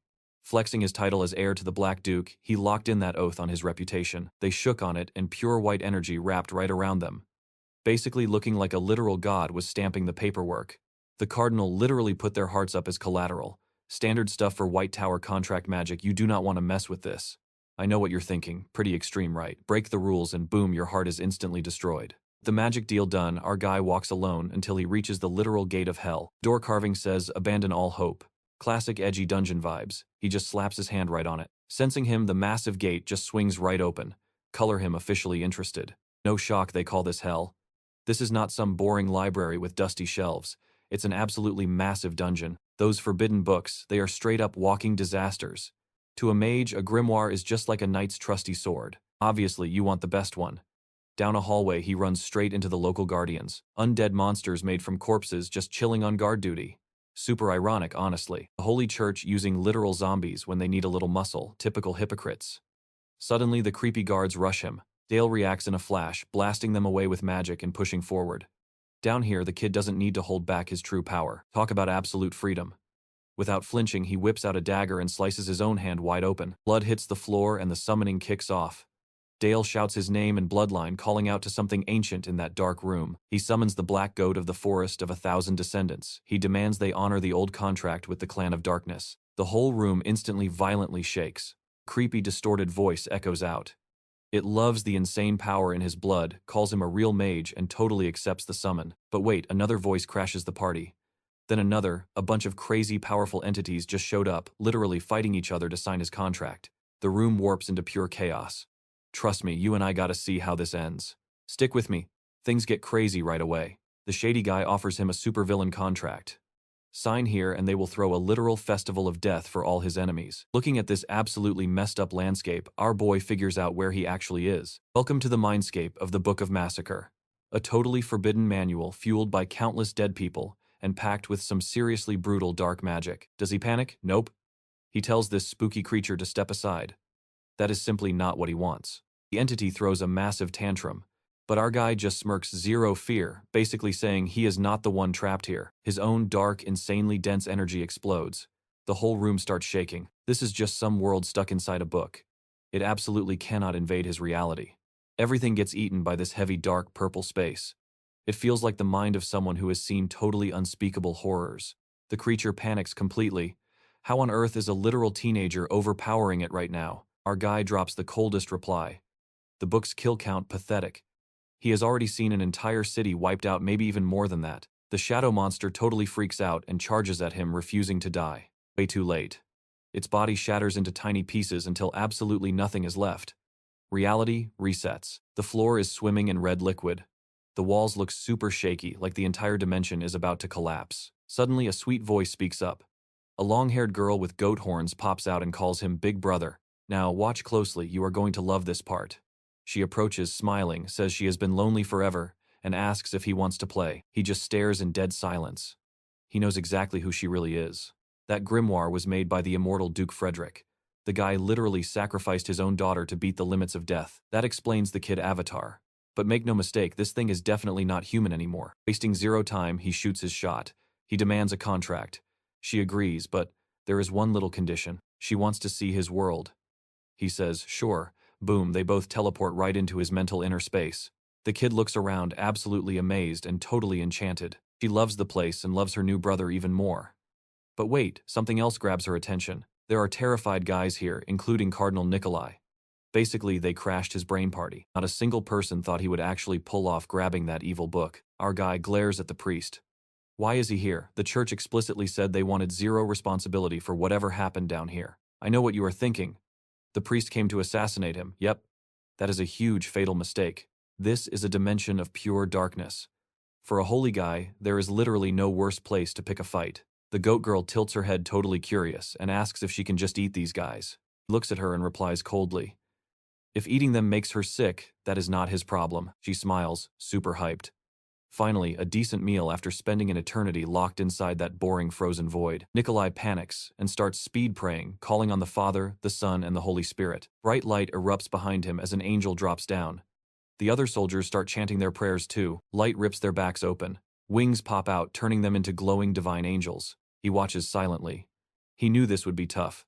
The winged enemies rush forward at absurd speeds. He pushes past his limits, dodging wild attacks left and right, feeling lethal danger barely graze his skin. A blade almost clips him. Zero hesitation, he fires back with rapid, dark magic projectiles. The angels dodge perfectly. Nikolai raises his cross, declaring the boy is still stuck at the third circle. He claims the Black Goat grimoire is basically useless in the hands of a weak amateur. The holy aura around the priest goes supernova, literally channeling raw divine power on the spot. The goat girl covers her ears, visibly hurting from all that aggressive, sacred energy. Then she snaps. Her face twists up. Not from pain, but pure annoyance. Insanely violent dark energy leaks out, completely warping her entire shadow. Massive tentacles burst out. The angels charge right in and slice through them instantly. One teleports right into her face, announcing that it is finally judgment time. So what do you and I learn here? Those tentacles instantly regrow violently, smashing the angels away. Stick with me here. Nikolai is panicking, asking if his warriors are holding on. A distorted, creepy voice echoes out, ordering everyone to praise. Suddenly the angels start mutating. Their faces twist up. Bulging veins pop through their skin bodies, shaking like they are melting from inside. That holy light. Now it is mixing with something super dark and incredibly disturbing. These angels warp right in front of them, turning completely unrecognizable. Meanwhile, the horned girl just watches the whole freak show and giggles like a literal toddler. She claims she missed that scent so badly. She waited forever for this exact moment, and she is absolutely going to savor every single second. Her tentacles snap forward with zero chill, ripping the winged creatures apart one by one. This thing could literally eat angels for breakfast. And the kid who summoned her, definitely not your average 11-year-old genius. What stood there was way darker. Honestly, the dude looked like the devil's actual son. Dale just chills watching it happen and remembers Nikolai's exact words. Contract parties hold zero responsibility for whatever goes down in hell. Totally trapped, the cardinal completely snaps. Shaking like a leaf, he begs for his life. Dale casually walks up, looking him over, and asks what he gets in return. A desperate Nikolai promises him absolutely everything. Money, status, the entire church backing him. Anything to just stay alive. A sneaky little smile hits our boy's face. He says he loves the sound of that, reaches a hand right toward the guy's face, and gently tells him to hand over every single thing he owns. Now, watch closely. You and I both know this entire contract is getting completely rewritten. This magic geese is way more than a simple deal for Nikolai. There is literally no turning back now. The horned girl calls out to Dale again, flashing a smile that is cute but super creepy. She says playing together was crazy fun, that she really likes her brand new brother, and she will be waiting for him. She slides closer, looking elegant but dangerously threatening all at once. She asks if he is scared of her. Dale keeps his cool and says no, but inside he knows this thing is way too dangerous to show off. It is a crazy power he has not mastered yet, and definitely cannot just spam recklessly. Her tentacles hug him tight, and she asks if they will ever get to play like this again. He tells her yes, earning a massive excited smile. Dale promises they will meet up soon, and when they do, she can go totally wild and play all she wants. Then everything starts glitching out. The void fades back into the cold stone walls of the library dungeon, before finally vanishing entirely. The girl promises she will be waiting for their reunion. And just like that, the literal chaos of hell is finally over. Boom. The Saxon family heir scores a massive official pardon, handed down straight from Cardinal Nikolai himself. To show off this shiny new alliance between the church and the duchy, they throw an epic, totally unprecedented ceremony. So what do we make of this? Our boy is no longer a nobody pilgrim. Absolutely no one is crazy enough to block the Black Mage's path. Time skip, a few months pass. Charlotte hits the training grounds, and Helmut calmly asks if the young lady is ready to kick things off. Right on cue, this intense purple energy starts blasting out from her entire body. The aura gets super thick and bright, wrapping her up as she hits peak concentration. Her blade gets swallowed by this dark, deep, violet energy. You can literally feel it holding some seriously next-level power. All around her, the soldiers are getting hyped up. Helmut smiles, totally amazed that someone so young can manifest an aura this insanely strong. But then a voice cuts right through the moment, calling out for Charlotte Orhard. Dale walks up, gives the girl a serious look, and asks her directly, on the honor of her lord, her family, and everything she protects, does she officially swear to fulfill her knightly duty? Zero hesitation. Charlotte jams her massive sword into the dirt and kneels down. Her answer rock solid. She swears from the very bottom of her heart. Dale rests his sword tip on her shoulders, looking super majestic, and asks if she swears to fight greed, defend the weak, and crush evil. The blonde raises her voice, fully resolved, and swears again. Then, representing the Saxon family, Dale officially names her Sir Charlotte, his personal knight. After that, they walk off side by side. Looking deep in thought, Dale asks if she really thinks this will work. Charlotte instantly says yes. He explains she picked the Saxon family sword because that exact blade shaped the man he is today. She ditched her rapier for a heavy greatsword on purpose, taking the hardest path possible. Honestly, he probably underestimated just how talented she really is. Dale suddenly shifts gears. He got some nasty intel. A giant orc army is forming up just past the Demon King territory, and rumor has it, the big warchief himself is leading the charge. His dad just rallied the entire north. A massive war is starting, and trust me, you and I are definitely going to want to see this. Stick with me here. He wants Charlotte as his absolute true knight, not just a sidekick. She responds with total seriousness, completely understanding the assignment. She swears on her honor to be the sword that perfectly protects her lord. Dale smiles. Oh yeah, she is going to be incredibly overpowered. Meanwhile, the Duke looks at some reports, absolutely stressing out. Turns out a massive army of angry orcs is marching down from the Darklands. An informant nervously asks, is this the great demonic migration round 2? Another guy basically says, yep, pretty much. When the hero beat the Demon King before that invasion was literally just a tiny sample of the real threat. Demons are still out there, surviving. The Duke goes full boss mode, summoning all Northern Lords, the Black Tower, and every single knightly order he controls. What is coming next is an absolute bloodbath on an entirely unprecedented scale. He looks at his son, dead serious. It is finally time for the ultimate crash course on battlefield necromancy. Let's go. That afternoon, the duo heads down into the Black Duke's incredibly creepy underground workshop. Lesson 1 starts with a pop quiz. What is the actual difference between a death knight and your average basic zombie? Dale guesses it is like a pro knight versus a basic foot soldier. Alan shakes his head. Wrong answer, kid. Just having brute strength is not enough. The true difference, absolute mastery of sword aura. Now, watch closely here. Before them lies a literal dead knight from the recent Black and White War, a guy who swore he would serve the Saxon family even from the grave. With one dramatic finger snap, dark aura completely floods the corpse, sinking in and waking up something that should have stayed asleep. Alan drops some lore. Higher rank in life means a massively overpowered death knight once you bring them back. Living or dead, these guys keep their pride intact, a rule Dale can never ever forget. After showing off, the Duke tells his boy to tag along. He has something way more insane to show him. They walk way down into the creepy dungeon footsteps, echoing loudly through the massive empty darkness with every single step. The awkward silence is incredibly heavy. Dale starts sweating, wondering just how far down this terrifying basement actually goes. Suddenly, Alan breaks the quiet. He asks if his son knows Duke Frederick, the immortal guy who founded their whole family. Dale knows the name instantly. That guy's magic book is practically burned into his brain, but he plays it completely cool, saying he just read some books and heard a few random stories. Alan straight up says that man was an absolute monster, a total psycho who literally sacrificed his own daughter just to get a massive power-up. He is about to show off that ancient dark legacy. The two of them step right through a glowing violet portal. Only the absolute purest family bloodline can enter this thing. Once they step out on the other side, Dale's eyes bulge out. You and I both know this is insane. A frozen army of black armored knights. Alan reveals the massive truth. The immortal Duke actually figured out a cheat code to run zombies without constantly burning through mana. For generations, the family bosses kept doing this, farming a massive undead army. They call it the Death Order, and Alan is still hard at work running this crazy operation today. Dale clenches his teeth.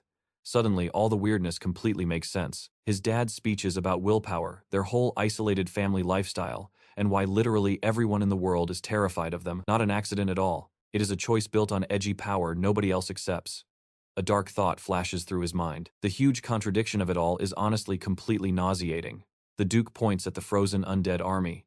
He proudly calls this darkness their ultimate shield to protect their stuff. Then super calm, he asks if his kid is ready to inherit this crazy power. Dale touches his chest, his heart pounding like wild, but he does not flinch. He says yes, claiming he was literally born ready. Totally fine with the dark, corrupted vibes, he happily accepts. The kid throws a hand up, focusing his mana fast. He is sweating bullets because this is not basic magic. He is puppeteering a dead guy. The corpse actually starts twitching. It grabs a massive greatsword, double-handed, standing perfectly still in an intense, dramatic combat stance that basically looks like a bow. Boom! It bursts into motion, wildly swinging the blade through the air with insane precision and totally overwhelming brutal force. Alan just silently stares. Finally, he admits the kid's mana control is completely absurd, leveled up way beyond anything remotely normal. Dale honestly admits he still has to spam his mana constantly to move it, unlike the pros in the Death Order. Duke nods, saying it is way too early to master that overpowered tier yet. So what do you and I expect next time to test this epic necromancy on a real battlefield? The scene shifts. Let us kick things off with some pure chaos. Dark energy floods the room, instantly sinking into these coffins. Boom! Twisted goblin corpses burst out, sprinting straight for Dale's undead squad like absolute maniacs. But this fight over in seconds. One clean slash instantly wipes a charging goblin out. His knight spins, completely clearing the room in one brutal sweep. Absolute silence. Alan watches this, secretly completely mind-blown. Death Knights definitely are not built the same. Dale's sword skills make the elite Raven Knights look basic. Later on, Sia watches her student with totally different eyes. That weird, unnamed tightness in her chest, yeah, it is starting to bug her. Our elf flashes back to when he confessed to her, acting like an innocent kid, but as his master, she saw straight through it. Total darkness, hiding a lonely kid who just wanted real affection. While Dale absolutely wrecks his practice targets, she tries shaking off those heavy thoughts. She takes a deep breath, throwing him some praise about how much his water control has leveled up. Dale mentions a promise to his dad to make him proud, but honestly, he looks completely rattled right now. Sophia catches the vibe and asks what is wrong. Now, watch closely here. He hesitates, looks down, and drops a heavy question. Would she still care for him if she saw his absolute ugliest side? He confesses that eventually he has to embrace his family's dark legacy. And his biggest fear, that his master will look at him with total disappointment. Dead silence. Then Sophia steps right up, grabs his face with both hands, and forces him to meet her gaze. Zero hesitation in her eyes. That one tiny move makes his heart completely explode. Staring deep into his soul, Sia reminds him that elves live forever. Even when he becomes a grown man, she will look exactly the same. Just for a second she spaces out, remembering the black and white war rumors. People hyped up Dale's insane talent, sure, but they also spread his terrifying dark reputation everywhere. Hearing all those rumors, it never made her happy.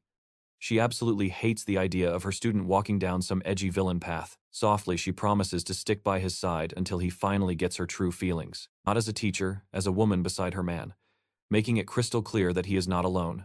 And he never will be. She lets go of his face, takes a step back, and awkwardly clears her throat to break up that super heavy tension. Her tone flips, trying to drag things back to the lesson. But Dale is not letting this go. Completely overwhelmed, he steps right up and pulls her into a massive, tight hug. He thanks her for everything, dropping a totally unfiltered confession that he cares about her. Voice thick with emotion, he practically begs her to wait for him. Wrapped in that hug, he finally soaks in a warmth that melts away all that edgy, frozen trauma inside his heart. An unforgettable promise. Fast forward a bit and we jump to a completely different vibe. You and I both know things are getting real. Colorful banners fly high as northern lords rally to block a huge demonic migration. A fully armored knight steps up, dropping a hand over his heart in total respect. He introduces himself as Kenneth of Balderburg, a mid-tier lord taking orders straight from House Saxon. The guy brings 30 knights, 100 heavy hitters, and 400 standard foot soldiers. Look at all these young nobles with greedy eyes. They know exactly who holds the power right now, the young heir. Yes, the Gale family's golden boy confidently swears he is ready to die for his lord and soak up all that battlefield glory. Close by, young noble women shove people aside just to get closer to him. Flashing, charming smiles, they hype Dale up, fawning over how insanely mature and impressive he looks. The whole mood instantly flips when this purple-haired guy steps up. Zero small talk. He heard about the heir's crazy strength and wants to see it with his own 2 eyes. A gray-haired dude behind him panics, apologizing for his insolence. But Dale just casually raises a hand, shutting the whole thing down. He already knows exactly who this is. Jones, the second son of Baron Kenneth. Going dead serious, Dale asks if the guy is literally trying to test him right now. Jones stays respectful but refuses to back down. He admits he has heard all the wild rumors and never once doubted Dale's actual power. Dale totally knows this guy is not some random grunt. He is literally known as the Empire's martial arts genius. With a tiny smirk, Dale confirms it. Sir Jones commands 100 mercenaries he built from absolutely nothing. So yeah, challenge accepted. Trust me, you are gonna love this guy. A second son whose fate was completely sealed from the start. Stick with me, you are about to watch a guy fight for his literal inheritance. For Dale, this is not just a basic duel. It is his golden ticket. Smiling, he totally accepts the challenge. As they step back, the vibe in the hall instantly flips. This showdown, not just a skill check, it is a straight-up battle for rank before the war. Yonis gets into position. Dale casually mentions his blade hits different. The guy snaps back that he already knows about the shadow sword. Then Dale literally gives an order. Cold and firm. He tells Yones to pop his aura and go all out, zero hesitation. A challenge the swordsman gladly accepts. Instantly, a bright purple aura wraps around Yones. Sure, he is not quite a full aura knight yet, but his basics, super solid. His form is super clean and heavily trained. Dale notices that in a split second and decides to match that exact energy. Dark energy literally rises from the floor, shaping into a massive shadow sword. The whole room feels that crazy pressure. The air gets insanely heavy. Dale tells him again, bring absolutely everything you have got. Now watch closely. The duel kicks off, and Yones charges. His blade swings at absolute blinding speed, nearly shaving Dale's face. He dodges it by a hair, tracking every single move, but the crazy attacks keep coming. Fast, heavy, and desperate for a win. In his head, Yones has one single thought. This rich kid has had it all since day one. The blades violently clash. He is super desperate to prove a nobody can beat a natural genius. The purple-haired guy rushes in completely reckless. Gripping his hilt with both hands, he aims a brutal strike right at Dale. He finally found an opening. He pivots slightly and his weapon closes in fast. The strike is packed with maximum force. Right as he recovers his footing, he gets totally played. Dale's dark blade is suddenly inches from his own nose. No damage done yet. Instead, a massive shadow spreads across the floor, spawning creepy blades made of pure darkness. Dale just smirks. The ultimate flex of a guy who knows he already won. With a casual hand flick, the dark blades shoot forward. Yones barely dodges with some crazy agility, his purple aura still blazing around him. Dale just watches him, figuring this guy is actually decent enough to use for his own crazy PR stunt. Totally mocking him, Dale claims he will not move a single inch. Yones has to come to him. Eyes full of pure rage, the knight lunges. He screams that the kid will regret this. They clash again and Dale literally face-tanks it without budging. The crowd totally frozen in dead silence. You can easily see the absolute shock on their faces. I know what you are thinking. An 11-year-old, yeah, but the House Saxon heir is basically a cheat code right now. Dale steps up and talks trash. Let us see if he can dodge this next one. A massive wave of dark energy blasts out, but Jonas realizes the kid is not aiming to kill. He is just showing off for the Northern Lords. Super insulted by the flex, Jonas violently slashes through the darkness and charges back in with absolutely everything, pushing every single drop of his power, and pure spite the purple-haired guy goes totally all out. Because admitting that Dale was just insanely gifted and the world is totally unfair, yeah, he simply could not accept that reality. But then crack, his blade literally shatters in half. The harsh truth just hit him. Jonas drops to his knees. Planting his broken sword in the dirt, he hangs his head in total defeat. Dale just stands there thinking, maybe he only dominated this hard because of that weird black goat book. Mid-fight time basically moved in slow motion. The shadow sword felt like his own arm, and those dark blades moved like literal tentacles for him. Slapping Jonas around was just the perfect way to test his crazy new stats. Morphing his aura into sharp shadow shards, Dale launches them at the guy. Not to kill, just an insane power flex. Then he glares at the whole room. He casually asks out loud if anybody else wants a piece of him. The answer absolutely wild. A knight slams his sword into the floor, drops to one knee, and swears total loyalty to the 11-year-old. Dale suddenly remembers his dad's old advice. Pure fear creates absolute loyalty. Looking at the bowing knight, the kid realizes it is definitely true. Later on, the fancy noble party continues with drinking and gossiping. Jonas bails on the party with two buddies. One guy chugs from a bottle and points out that Jonas looks absolutely miserable right now. Jonas replies, his voice heavy with pure disappointment. No matter how hard he grinds, he will never reach that crazy kid's level. He always thought hard work beats genetics. You and I both know the truth now. Hard work means nothing when fighting a ridiculously overpowered kid from House Saxon. Stick with me here.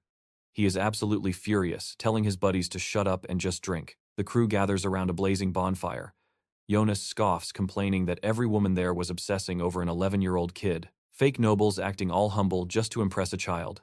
Absolutely pathetic. Strip away the fancy titles and everyone is identical. With a twisted smirk, he jokes that Dale wouldn't even know how to handle that attention. But then wait. He realizes his crew isn't alone anymore. Dale is sitting right there. The mercenaries jump up totally panicked, asking when the kid even arrived. Calm and completely arrogant, the boy chills by the fire like he owns the place. He grabs a bottle, telling Jonas to pour. While Jonas pours, Dale casually asks if he hates the world. To this kid, reality is completely unfair. Humans basically control nothing about their own lives. From raw talent at birth to where you grow up, it is all one giant lottery. Zero control. Smiling like an old friend, he casually pats Jonas right on the shoulder. He tells the grown man to chill out. After all, nobody can rewrite their own destiny with their bare hands. Jonas just starts cracking up.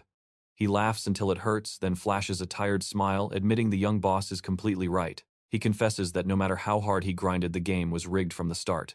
Dale grins. He actually likes this guy and his mercenary crew. So he drops the offer, want to swing those swords for the mighty House Saxon. The offer completely stuns Jonas. He is speechless while Dale breaks down the deal. His elite knight ravens will train the mercenaries before the war.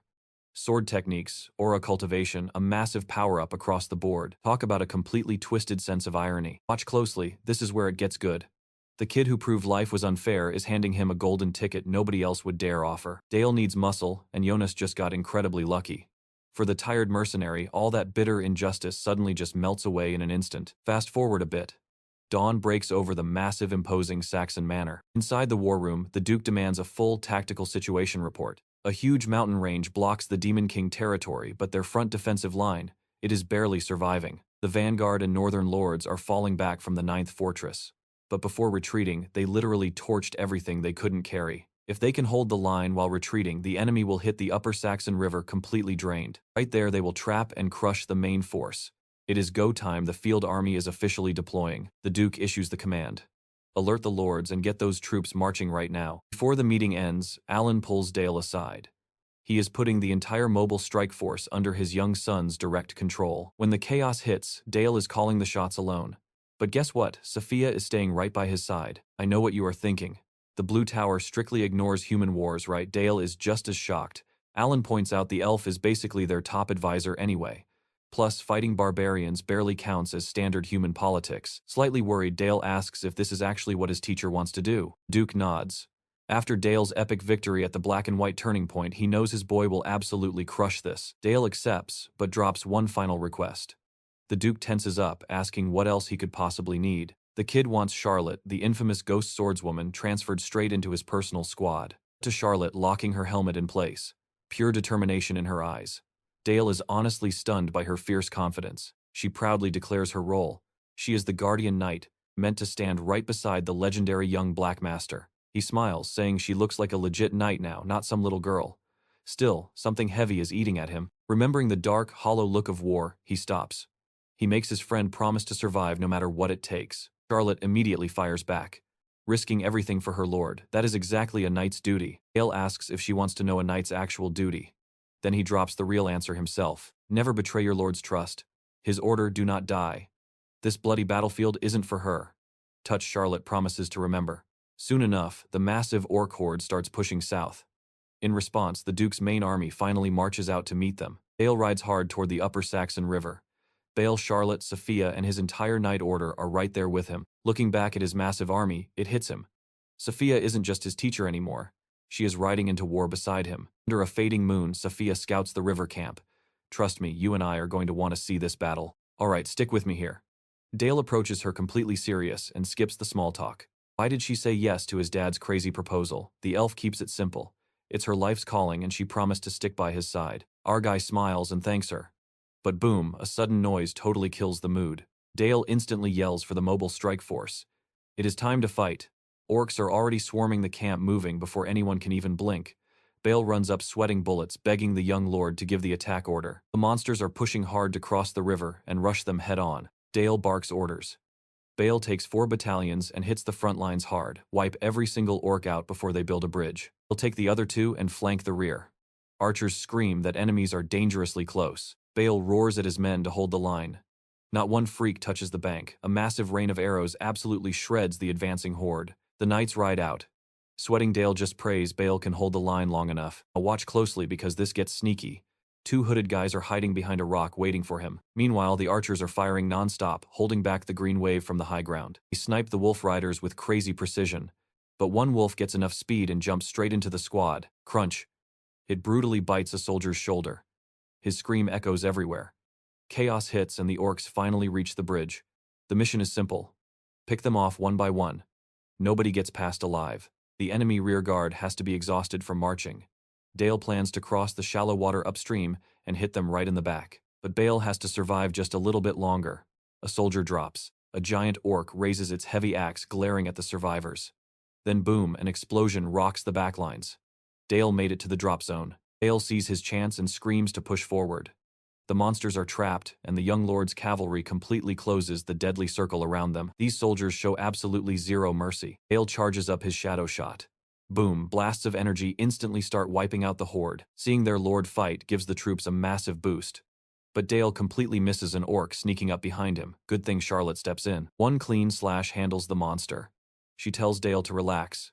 She's got his back. Over there, Sophia is also fighting like crazy. She warns that if this drags on, the orcs are going to fix their broken ranks. Dale swings his spear, sending anyone close flying. But there are just way too many. He shouts that the horde is getting ready to counterattack. Dale instantly calls a retreat. The horses pull back from the wolf riders.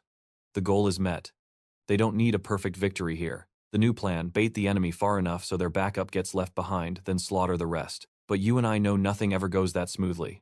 Sophia spots a hooded rider blending in. Her fire magic is glowing right in their palm. Sophia screams for Dale to dodge while she charges ice magic. She blasts it right behind them. A giant wall of ice pops up, freezing the path solid. But that mysterious mage is insanely strong. A blazing fireball slams into the blockade. Fire and ice absolutely crash together. The magic shield holds for a second, then shatters. Flames rip right through and hit a poor soldier. Boom! He gets completely vaporized. Dale is totally shocked. This isn't normal fire. He screams for everyone to scatter. It's a Red Tower pyromancer. Battle mage is born just to burn the Empire's enemies to ash. Dale and Sophia realize it instantly. They are here for the young lord. Dale yells to keep moving and spread out. Grouping up against a red mage is pure suicide. But splitting up means the orcs eat them alive. Talk about a nightmare trap. Dale might have to use his hidden power. Then a voice calls him. It is Sophia. She rides up telling him to dismount so she can do her job as his master. Dale gives her this super heavy look. He yanks his horse to a sudden stop. He grabs another soldier and orders the rest of the cavalry to stick to the plan. Charlotte has to warn the Duke right now, but she argues her whole job is protecting the Lord. Dale says it again. It's a direct order. Stop worrying and just go. She finally leaves, super upset, and that's where we leave it. Running isn't an option, and Sophia is stunned he even considered escaping. Alright, stick with me. He would never leave his master alone in a crazy mess like this. Gearing up to attack, Sophia finally gets the big picture. She actually thanks Dale for including her in his wild plans. Right on cue, an orc riding a massive wolf charges straight at our duo. Classic timing. Sophia gathers pure energy, blasting ice crystals right at the enemy. Cue the dramatic howling as these beasts instantly freeze into giant popsicles. The orcs are completely stuck on their frozen rides. The guy right behind them, yeah, his road trip is officially cancelled. Dale warns her they are facing a blue elder, a crazy sixth circle mage. You better be ready to fight. Without missing a beat, he demands answers. Why on earth is the red magic tower teaming up with literal demons? Makes zero sense. The edgy hooded guy just calls Dale cheap fuel for their epic fire. Tossing a massive fireball, he screams that their lives are just a sacrifice to the red. Sophia blocks for her student, casting blue dissonance.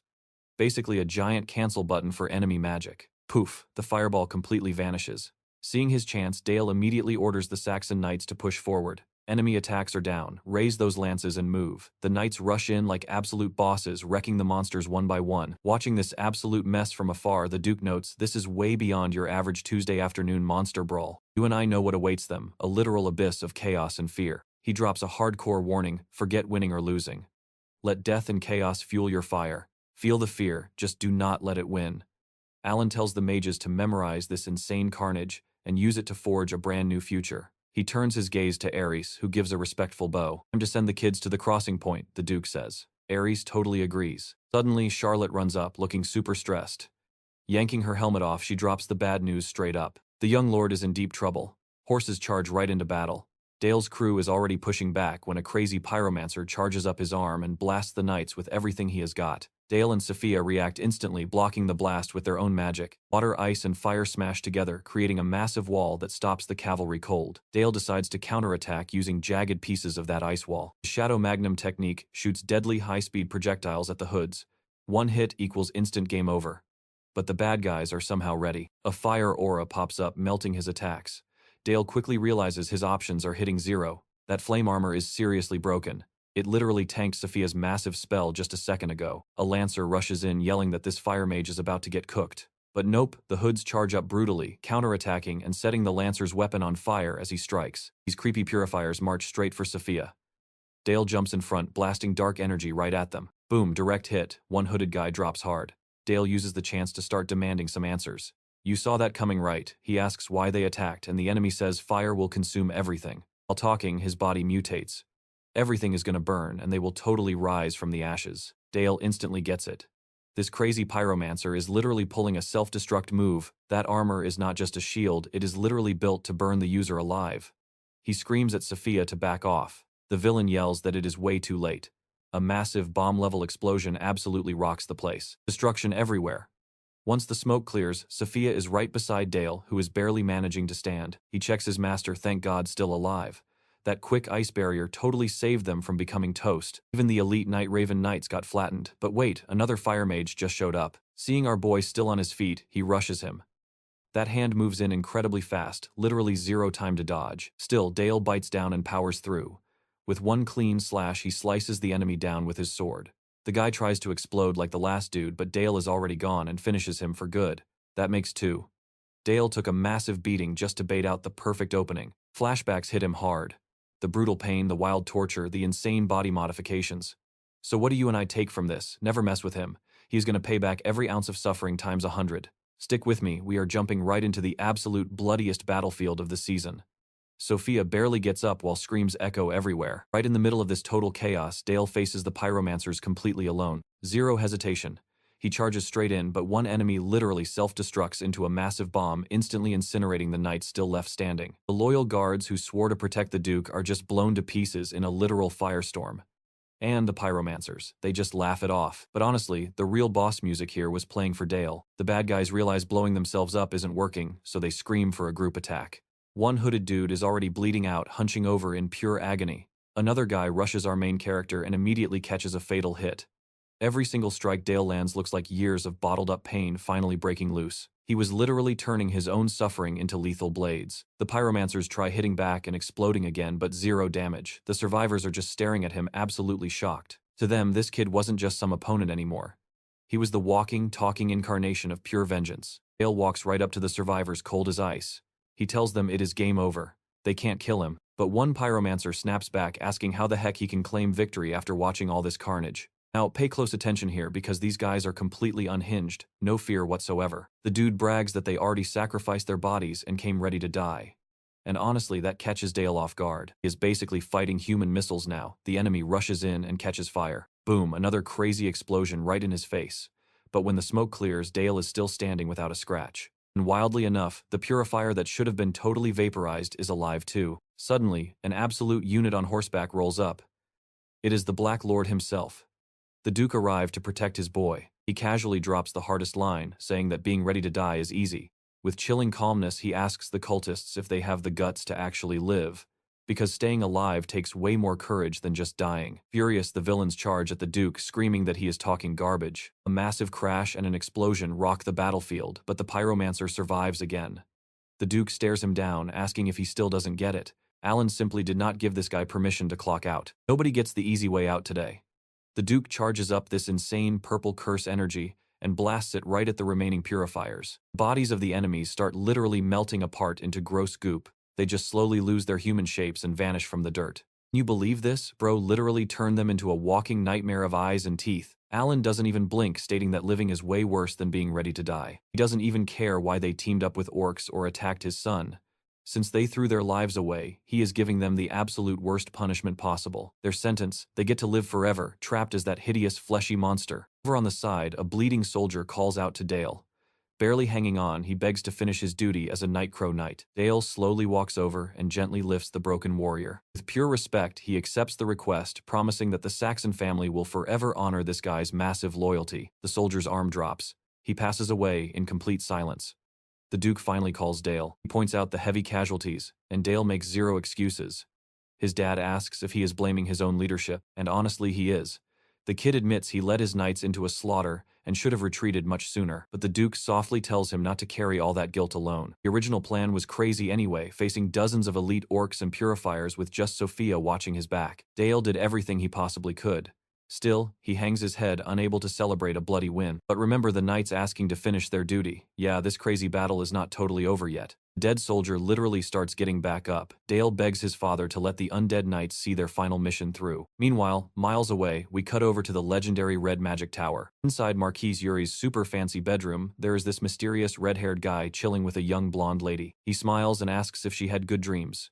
She agrees, but honestly, you and I both know the real nightmare just started. Alright, stick with me because being alone with the Empire's hottest guy sounds like a total dream, right? She casually asks if he's actually that charming, and our guy smirks, telling her to see for herself. They pull in close, an intense romantic kiss. But wait, something weird catches the girl's attention. Drops of red liquid hit the floor. A massive metallic taste fills her mouth. Suddenly, absolute panic sets in. Too late. He grabs her chin, staring her down with the coldest, most cynical look imaginable. With a super creepy voice, he asks if the drink is not to her liking. Morning finally breaks. Cut to the battlefield. Smoke everywhere. One crazy surviving orc is still swinging at the remaining knights. Helmut is out there putting in work, dodging and blocking brutal enemy hits with his giant sword. But this guy is no regular mob.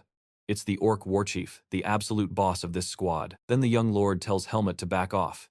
Taking down these orcs is his personal job now. Dale charges in with his troops, zero hesitation.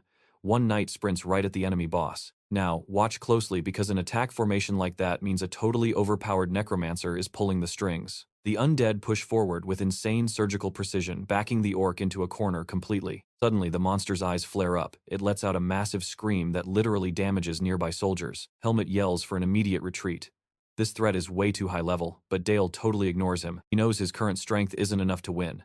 He needs to get way more cruel and terrifying. Right then, the spooky little girl tied to his goat book entity asks if she should help out. Dale says no, it is not her time to shine yet. Plus, showing off that broken power publicly is way too risky. She hugs him super tight, promising never to do anything her master hates. She just wants him to play with her later. Dale's dark energy explodes, creeping right toward the orc. A super sinister shadow forms under his boots. The warchief literally doesn't care and charges straight in. Boom. Dale activates his Shadowstalker skill. A direct hit right to the big guy's forehead. Shadows explode from the ground, stabbing the orc everywhere at once. The big boss finally goes down hard, and with that epic win, our young master gets a flashy new title. The guy who crushed the invasion, the feared Black Prince. Scene change. We are heading straight back to the Black Magic Tower. The Duke asks Eris if looking into those purifiers actually got them anywhere. She just says, nope. They hacked the enemy's brains for 3 straight days, but most of their mind functions were literally gone. Classic memory-wiping magic. It was obvious these guys were totally prepped to be caught, fully knowing Dale would ditch the main squad to push ahead with the cavalry. Eris asks if Alan suspects anyone specific. He replies they are true monsters. I know what you're thinking, absolute trouble. Shocked, she asks if the Black Tower's crazy extremist elders are secretly teaming up with the Crimson Tower. Alan explains. Back during the Unification War, an unofficial Black Ops unit mixed mages from both towers for some shady research. When the war ended, that group was totally scrapped and records destroyed. Under the Black Duke's rule, the tower officially cut all ties with that super dark and edgy era. Still, some crazy extremists kept chasing those forbidden secrets.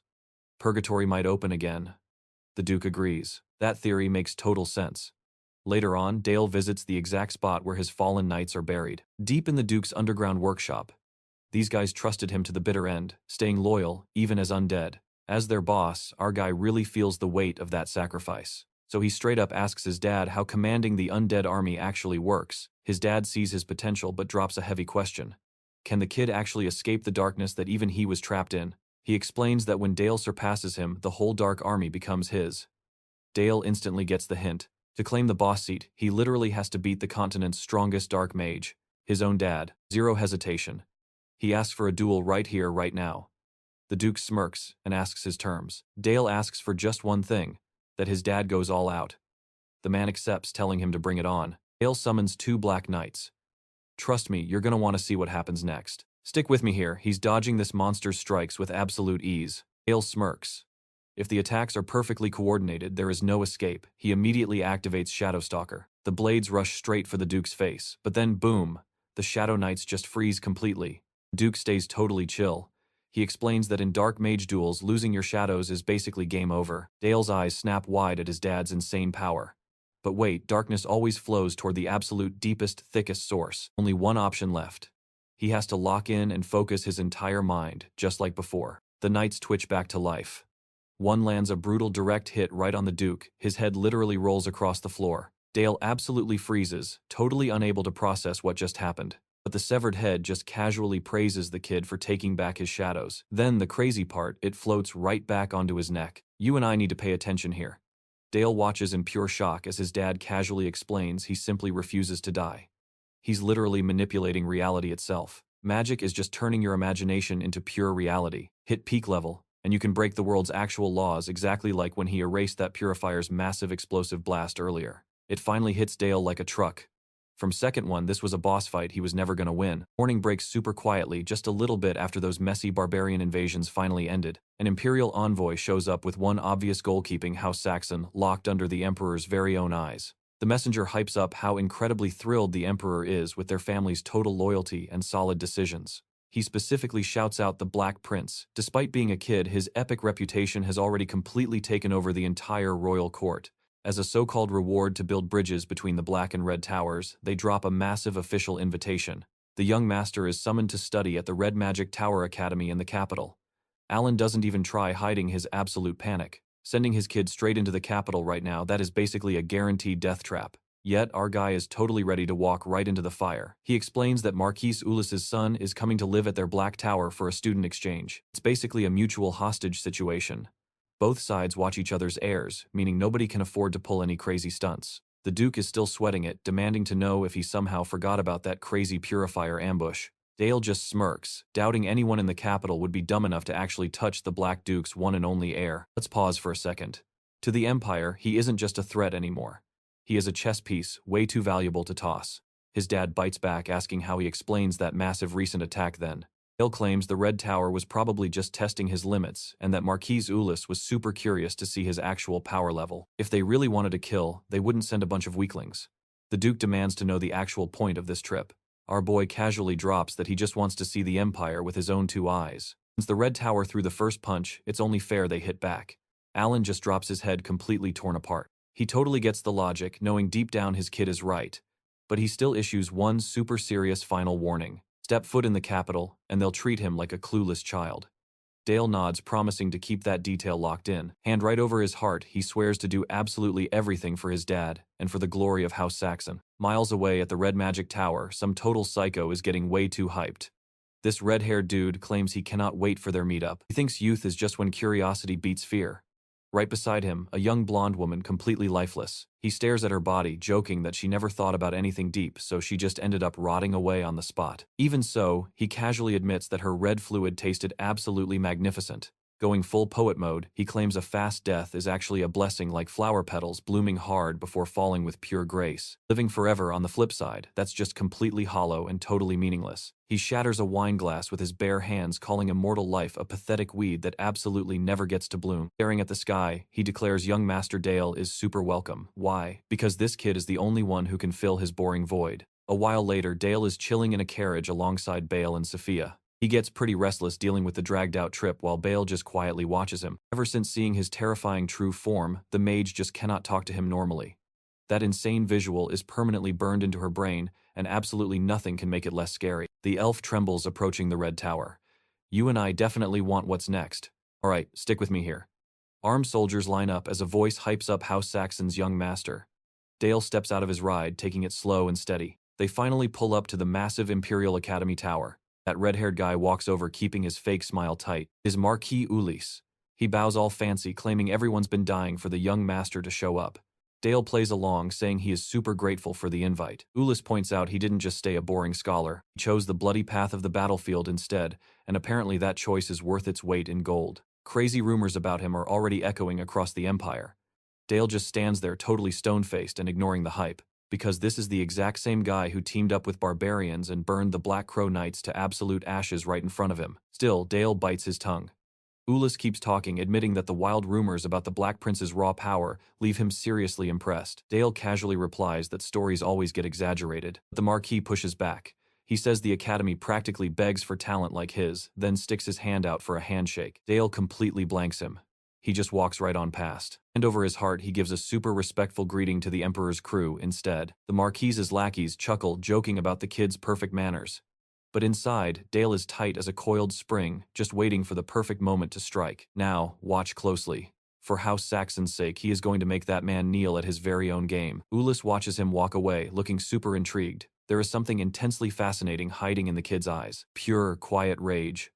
Meanwhile, the giant red magic tower looms on the horizon, looking as intimidating as always. Cut to inside the building.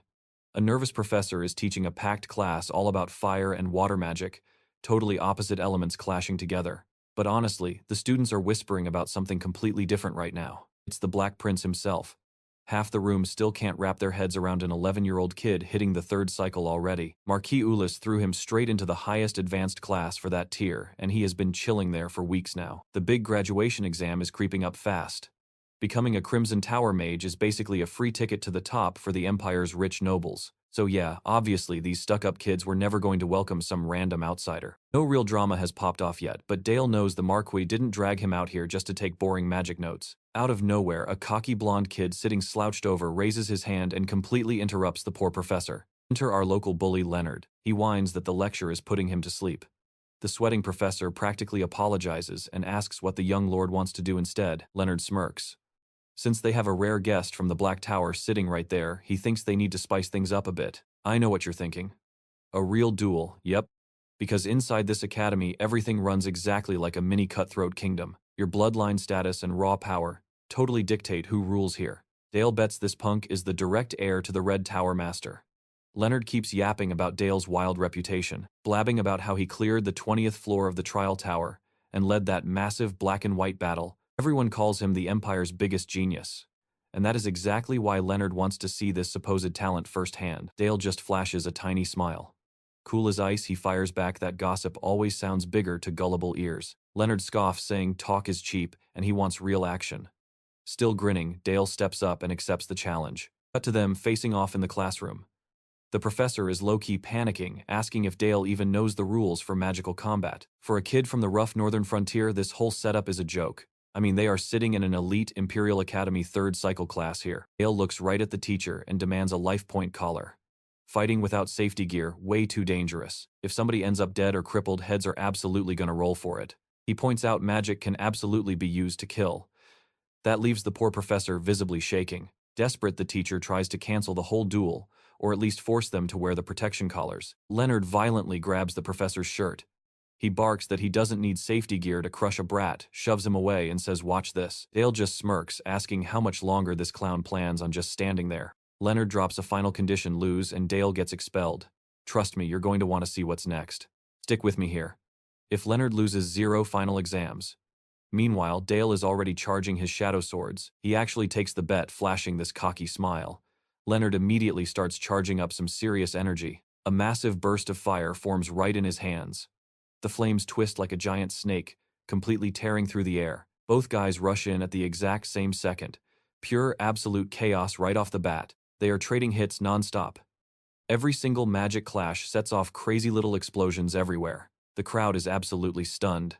They can literally feel the wind pressure. Most students cannot even track them. Suddenly, Dale's eyes just pop wide open. This dude is built different.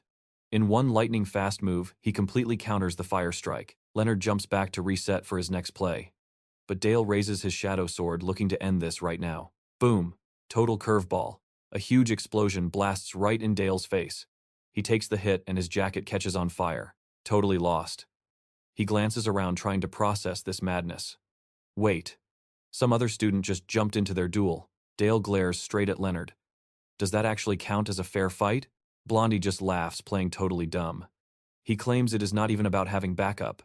Honestly, everyone here is just super annoyed that Dale exists. Then he gives the professor this deadly glare, basically telling him to keep his mouth shut about this whole thing. If Daddy Walter finds out, the teacher gets fired. Classic rich kid flex. He turns to Dale. Do you want to keep getting clapped? Because this fight proves who has the actual talent. But instead of attacking, Dale just completely drops his guard. He offers to call it quits right here. Let's just pretend this was a little accident. Leonard obviously says no way. Now pay attention. Dale says look around, and everything completely shifts. The entire room vanishes. Suddenly they are inside a creepy dark forest under a night sky. The crowd is starting to panic. All their mana is literally just gone. Dale smirks like an absolute menace. He calls it pathetic, asking what kind of fire mage loses their flames this fast. He literally claims this shadow world as his own. In this zone, Leonard cannot even spark up a tiny little match. One hand goes up. Boom. He blasts dark energy right at the students, treating these guys like annoying bugs on a windshield. That energy morphs into creepy shadow tentacles. Within seconds, they grab everyone by the neck, lifting the whole class right off the floor. Dale announces it is finally time to end this ridiculous little comedy show. The professor starts screaming in pure panic, begging him. He promises to invent any fake excuse needed, just please do not kill Leonard. Slowly, the shadow loosens its grip on Blondie's neck. Ice cold. Dale casually mentions he was never going to actually kill anyone, but he drops a very heavy warning. You and I both knew that was not ending well, right? Next time, bet your life. The scene shifts. Nighttime hits, the moon shines, and people are laughing in the streets. Right in the dark alley, the professor is getting absolutely wrecked. Leonard is destroying the guy. Kicks, punches, going full goblin mode. He is screaming at the guy. How dare you speak for House Walter? You completely ruined my tough guy image back there. The poor professor dives at his feet, crying for mercy.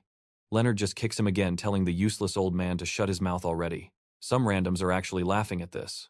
Leonard, looking super triggered and ready to explode, yells at everyone to get out. With absolute murder in his eyes, he tells them to drag the professor away. Needs to be alone. The lackeys quickly pick the guy up and carry him completely out of the area. Some girl whispers that he is basically just weak, his temper is complete trash, and without House Walter paying his bills, he is literally a nobody. Harsh, but totally true. All alone now, Leonard grips his drink, shaking with rage. Reality hits him. 0 chance at the graduation exam. As it sinks in, he squeezes the glass so hard it literally explodes right in his palm. Hand bleeding, but he just feels pure anger. Suddenly, a new presence appears. A voice echoes, saying it was a nice little show. Leonard snaps, yelling about who dared to enter without permission. Red-haired guy replies that was totally pathetic for the Walter heir. Oh snap, it is the actual Crimson Lord. Leonard instantly starts sweating and asks why he is here. The Lord smirks, saying his day was super boring so far. Leonard looks down. Did you just come here to troll me? The Lord laughs. If I wanted to mock you, I would be gone already. He actually sees some hidden potential in this loser.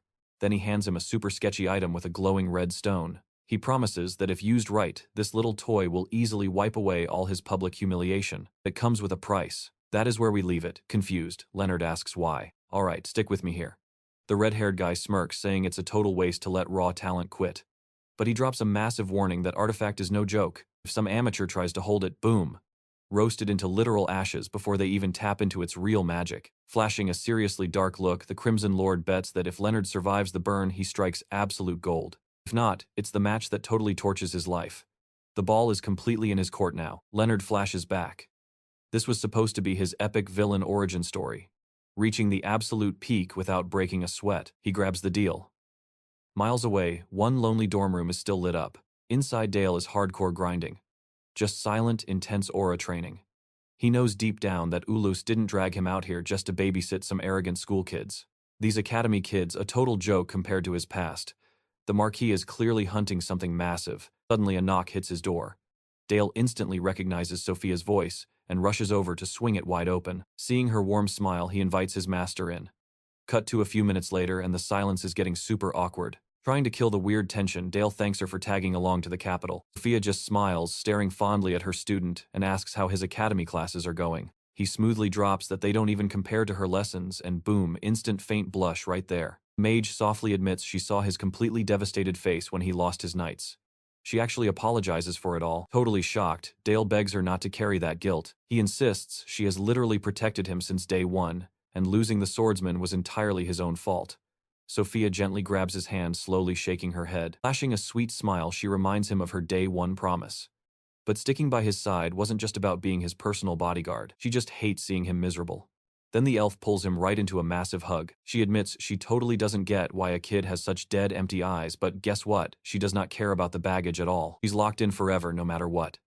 Dale hugs her back, genuinely thanking his amazing teacher. A few days speed by, and we're back at the Red Magic Tower. Graduation is super close, and Dale is gearing up to fight Valhor. Suddenly, Leonard crashes the party and screams for everyone to hold up. The dude looks incredibly annoyed.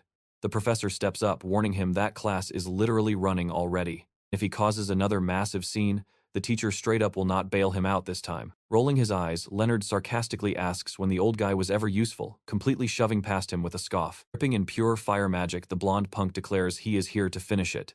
He demands an all-out duel to prove who the Empire's real genius is. Watch closely, because before anyone can even process this crazy moment, the fight explodes. Boom. Huge explosions shake the room. Leonard charges like a total maniac, spamming wild attacks absolutely everywhere. He whips his flaming chain around, throwing insane strike after strike. But even under that crazy heat, Dale effortlessly dodges every single one. The blonde jerk laughs, mocking his missing arrogance. So far, Dale is basically just playing a game of tag. Mid-swing, Leonard flexes that he is finally syncing up perfectly with this crazy power. He yells that he's breaking all the limits, claiming he is the Empire's one and only genius. What he's flexing right now, overclock. It forces the magic circle to rip completely past its natural boundaries. Now I know you caught that ruby bracelet causing the massive mana overload. Leonard hit it just for this cheat code moment, but the catch is huge. His physical body literally cannot handle it. One tiny slip-up and his own energy will deep-fry him alive. Still, Leonard screams at Dale, asking if he seriously thinks he deserves to be the absolute best. He swears that today he is making Dale feel pure agony. Blazing chain crashes down fast, but our guy calmly blocks the incredibly heavy hit with his sword. The wild explosions absolutely terrify the students, forcing the panicked teacher to scream out for everyone to evacuate immediately. The fight hits absolute peak chaos. Dale dodges like a pro, but finally catches a slight scrape across his cheek. Eyes glowing red, Leonard taunts him again. He whines that his so-called rival just cowardly running away is beyond disappointing. He demands to know why Dale will not unleash that famous sword. Dale drops an insanely calm answer. He doesn't even need it for trash like him. Shifting his tight grip, he unleashes one completely flawless, incredibly precise strike. The blade violently snaps the fire chain clean in half. Leonard stands there completely shocked, his weapon totally destroyed. Dale coldly says there's still time to quit, telling him to ditch the artifact right now. Enduring that kind of pure pain is just stupid. So what do we take away from this? Pushing your absolute limits is epic until the shiny toy literally burns your body to pure ash. Let's dive right back in. This dude has completely crossed the line. Irritated, Leonard screams at him to shut up. He snaps, asking who Dale thinks he is to set his limits. He hasn't had a home to go back to for a long time anyway. Now, he's going to show him exactly what absolute destruction feels like. Because obviously, he is the Empire's #1 genius, Leonard Walter. Flames absolutely explode across the room, swallowing everything in sight. And our blonde rival, he starts cackling completely, losing his mind. Between unhinged laughs, he brags about hitting the fourth circle. He calls this terrifying sea of flames his own personal world, and in this world, Dale is the one who's going to die. Thanks to the artifact, Leonard's mental landscape actually starts manifesting. But wait, something is way off. The projection is glitchy and twisted, basically a mirror of a totally shattered psyche. Memories of his toxic dad bubble up, lecturing him that his success isn't even enough to carry the Walter family name. All that raw emotion bleeds into the air. This world doesn't show epic power. It just shows pure sad despair. Underneath it all, he's just a broken kid. Dale stays ice cold and decides to hit back. Now watch closely, because he's about to show him what a real mental world actually looks like. Pitch black energy surges around him. Dale casually asks if Leonard can even handle the centuries of rage and emptiness he's been swallowing his whole life. Zero hesitation. He blasts that terrifying dark aura straight at the blonde. Leonard's arrogant face instantly melts into absolute horror. Gruesome, horrific memories from Dale's past life start flashing right before his eyes, hitting him back to back. The mental weight is just too much. The blonde collapses to the floor, completely paralyzed. Dale steps up and asks, "Isn't this what you wanted?" He whispers that this nightmare is the actual price of true talent. Then, sounding totally sinister, he asks if Leonard is ready to pay up. Fast forward a bit, and they're back in the classroom. The blonde is literally apologizing for not recognizing Dale's greatness. The instructor walks in right then, totally stunned. Seeing the arrogant Leonard Walter groveling on his knees is just wild. Dale calmly tells them to take the kid to the hospital. Leonard Walter is unrecognizable, now trapped in a dark void he can't escape. And just like that, the crazy academy incident finally comes to an end. Naturally, Leonard takes a leave of absence for personal reasons. The rumor mill goes crazy, saying the poor boy completely lost his mind. Meanwhile, a massive storm is brewing somewhere else. A furious guy screams about the noble Walter bloodline. An older man clenches his fists, absolutely losing it over how this disaster even happened. Sitting on his throne, he curses Dale of Saxon and his entire bloodline. Meet Count Walter, Elder of the Sixth Circle, Magic Tower. Suddenly, another guy steps right out of the shadows. It's Ulyss. In a super smooth tone, he tells the Count how much it must sting to be humiliated like this.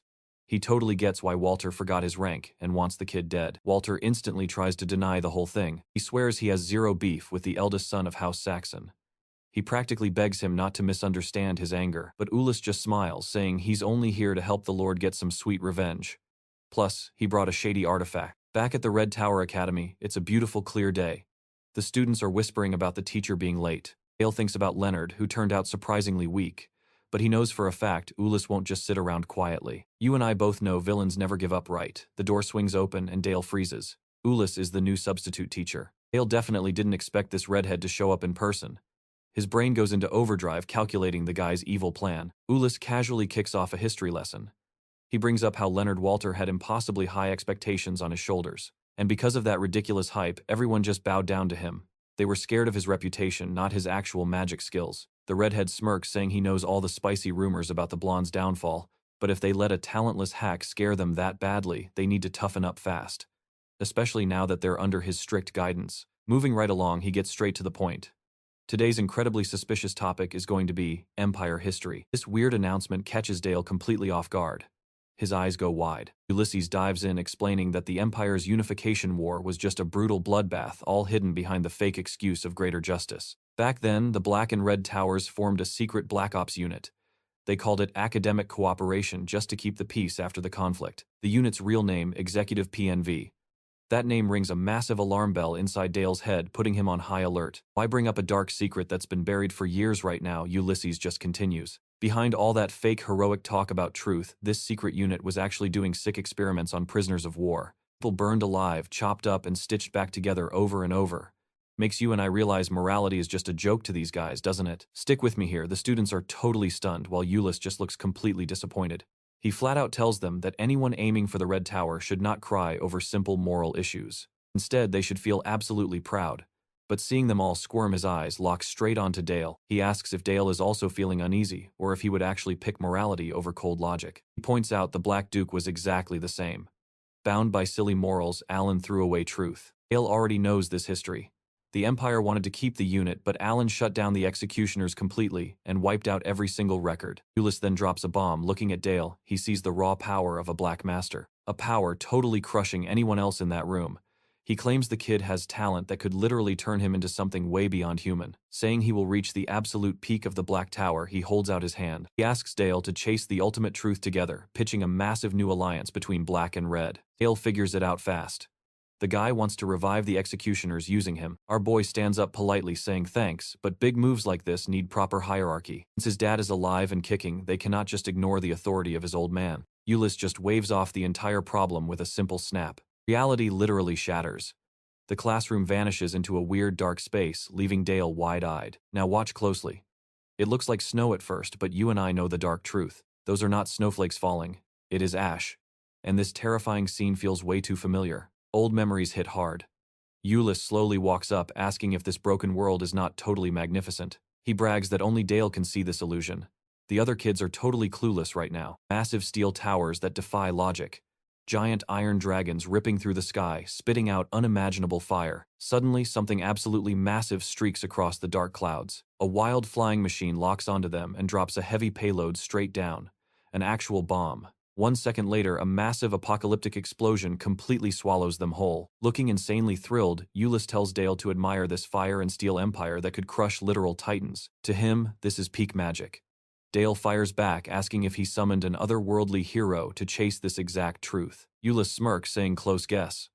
The summoned guy was a decent soldier, but too weak to grasp the true scale of this insane power. I know what you are thinking. Dale actually laughs here.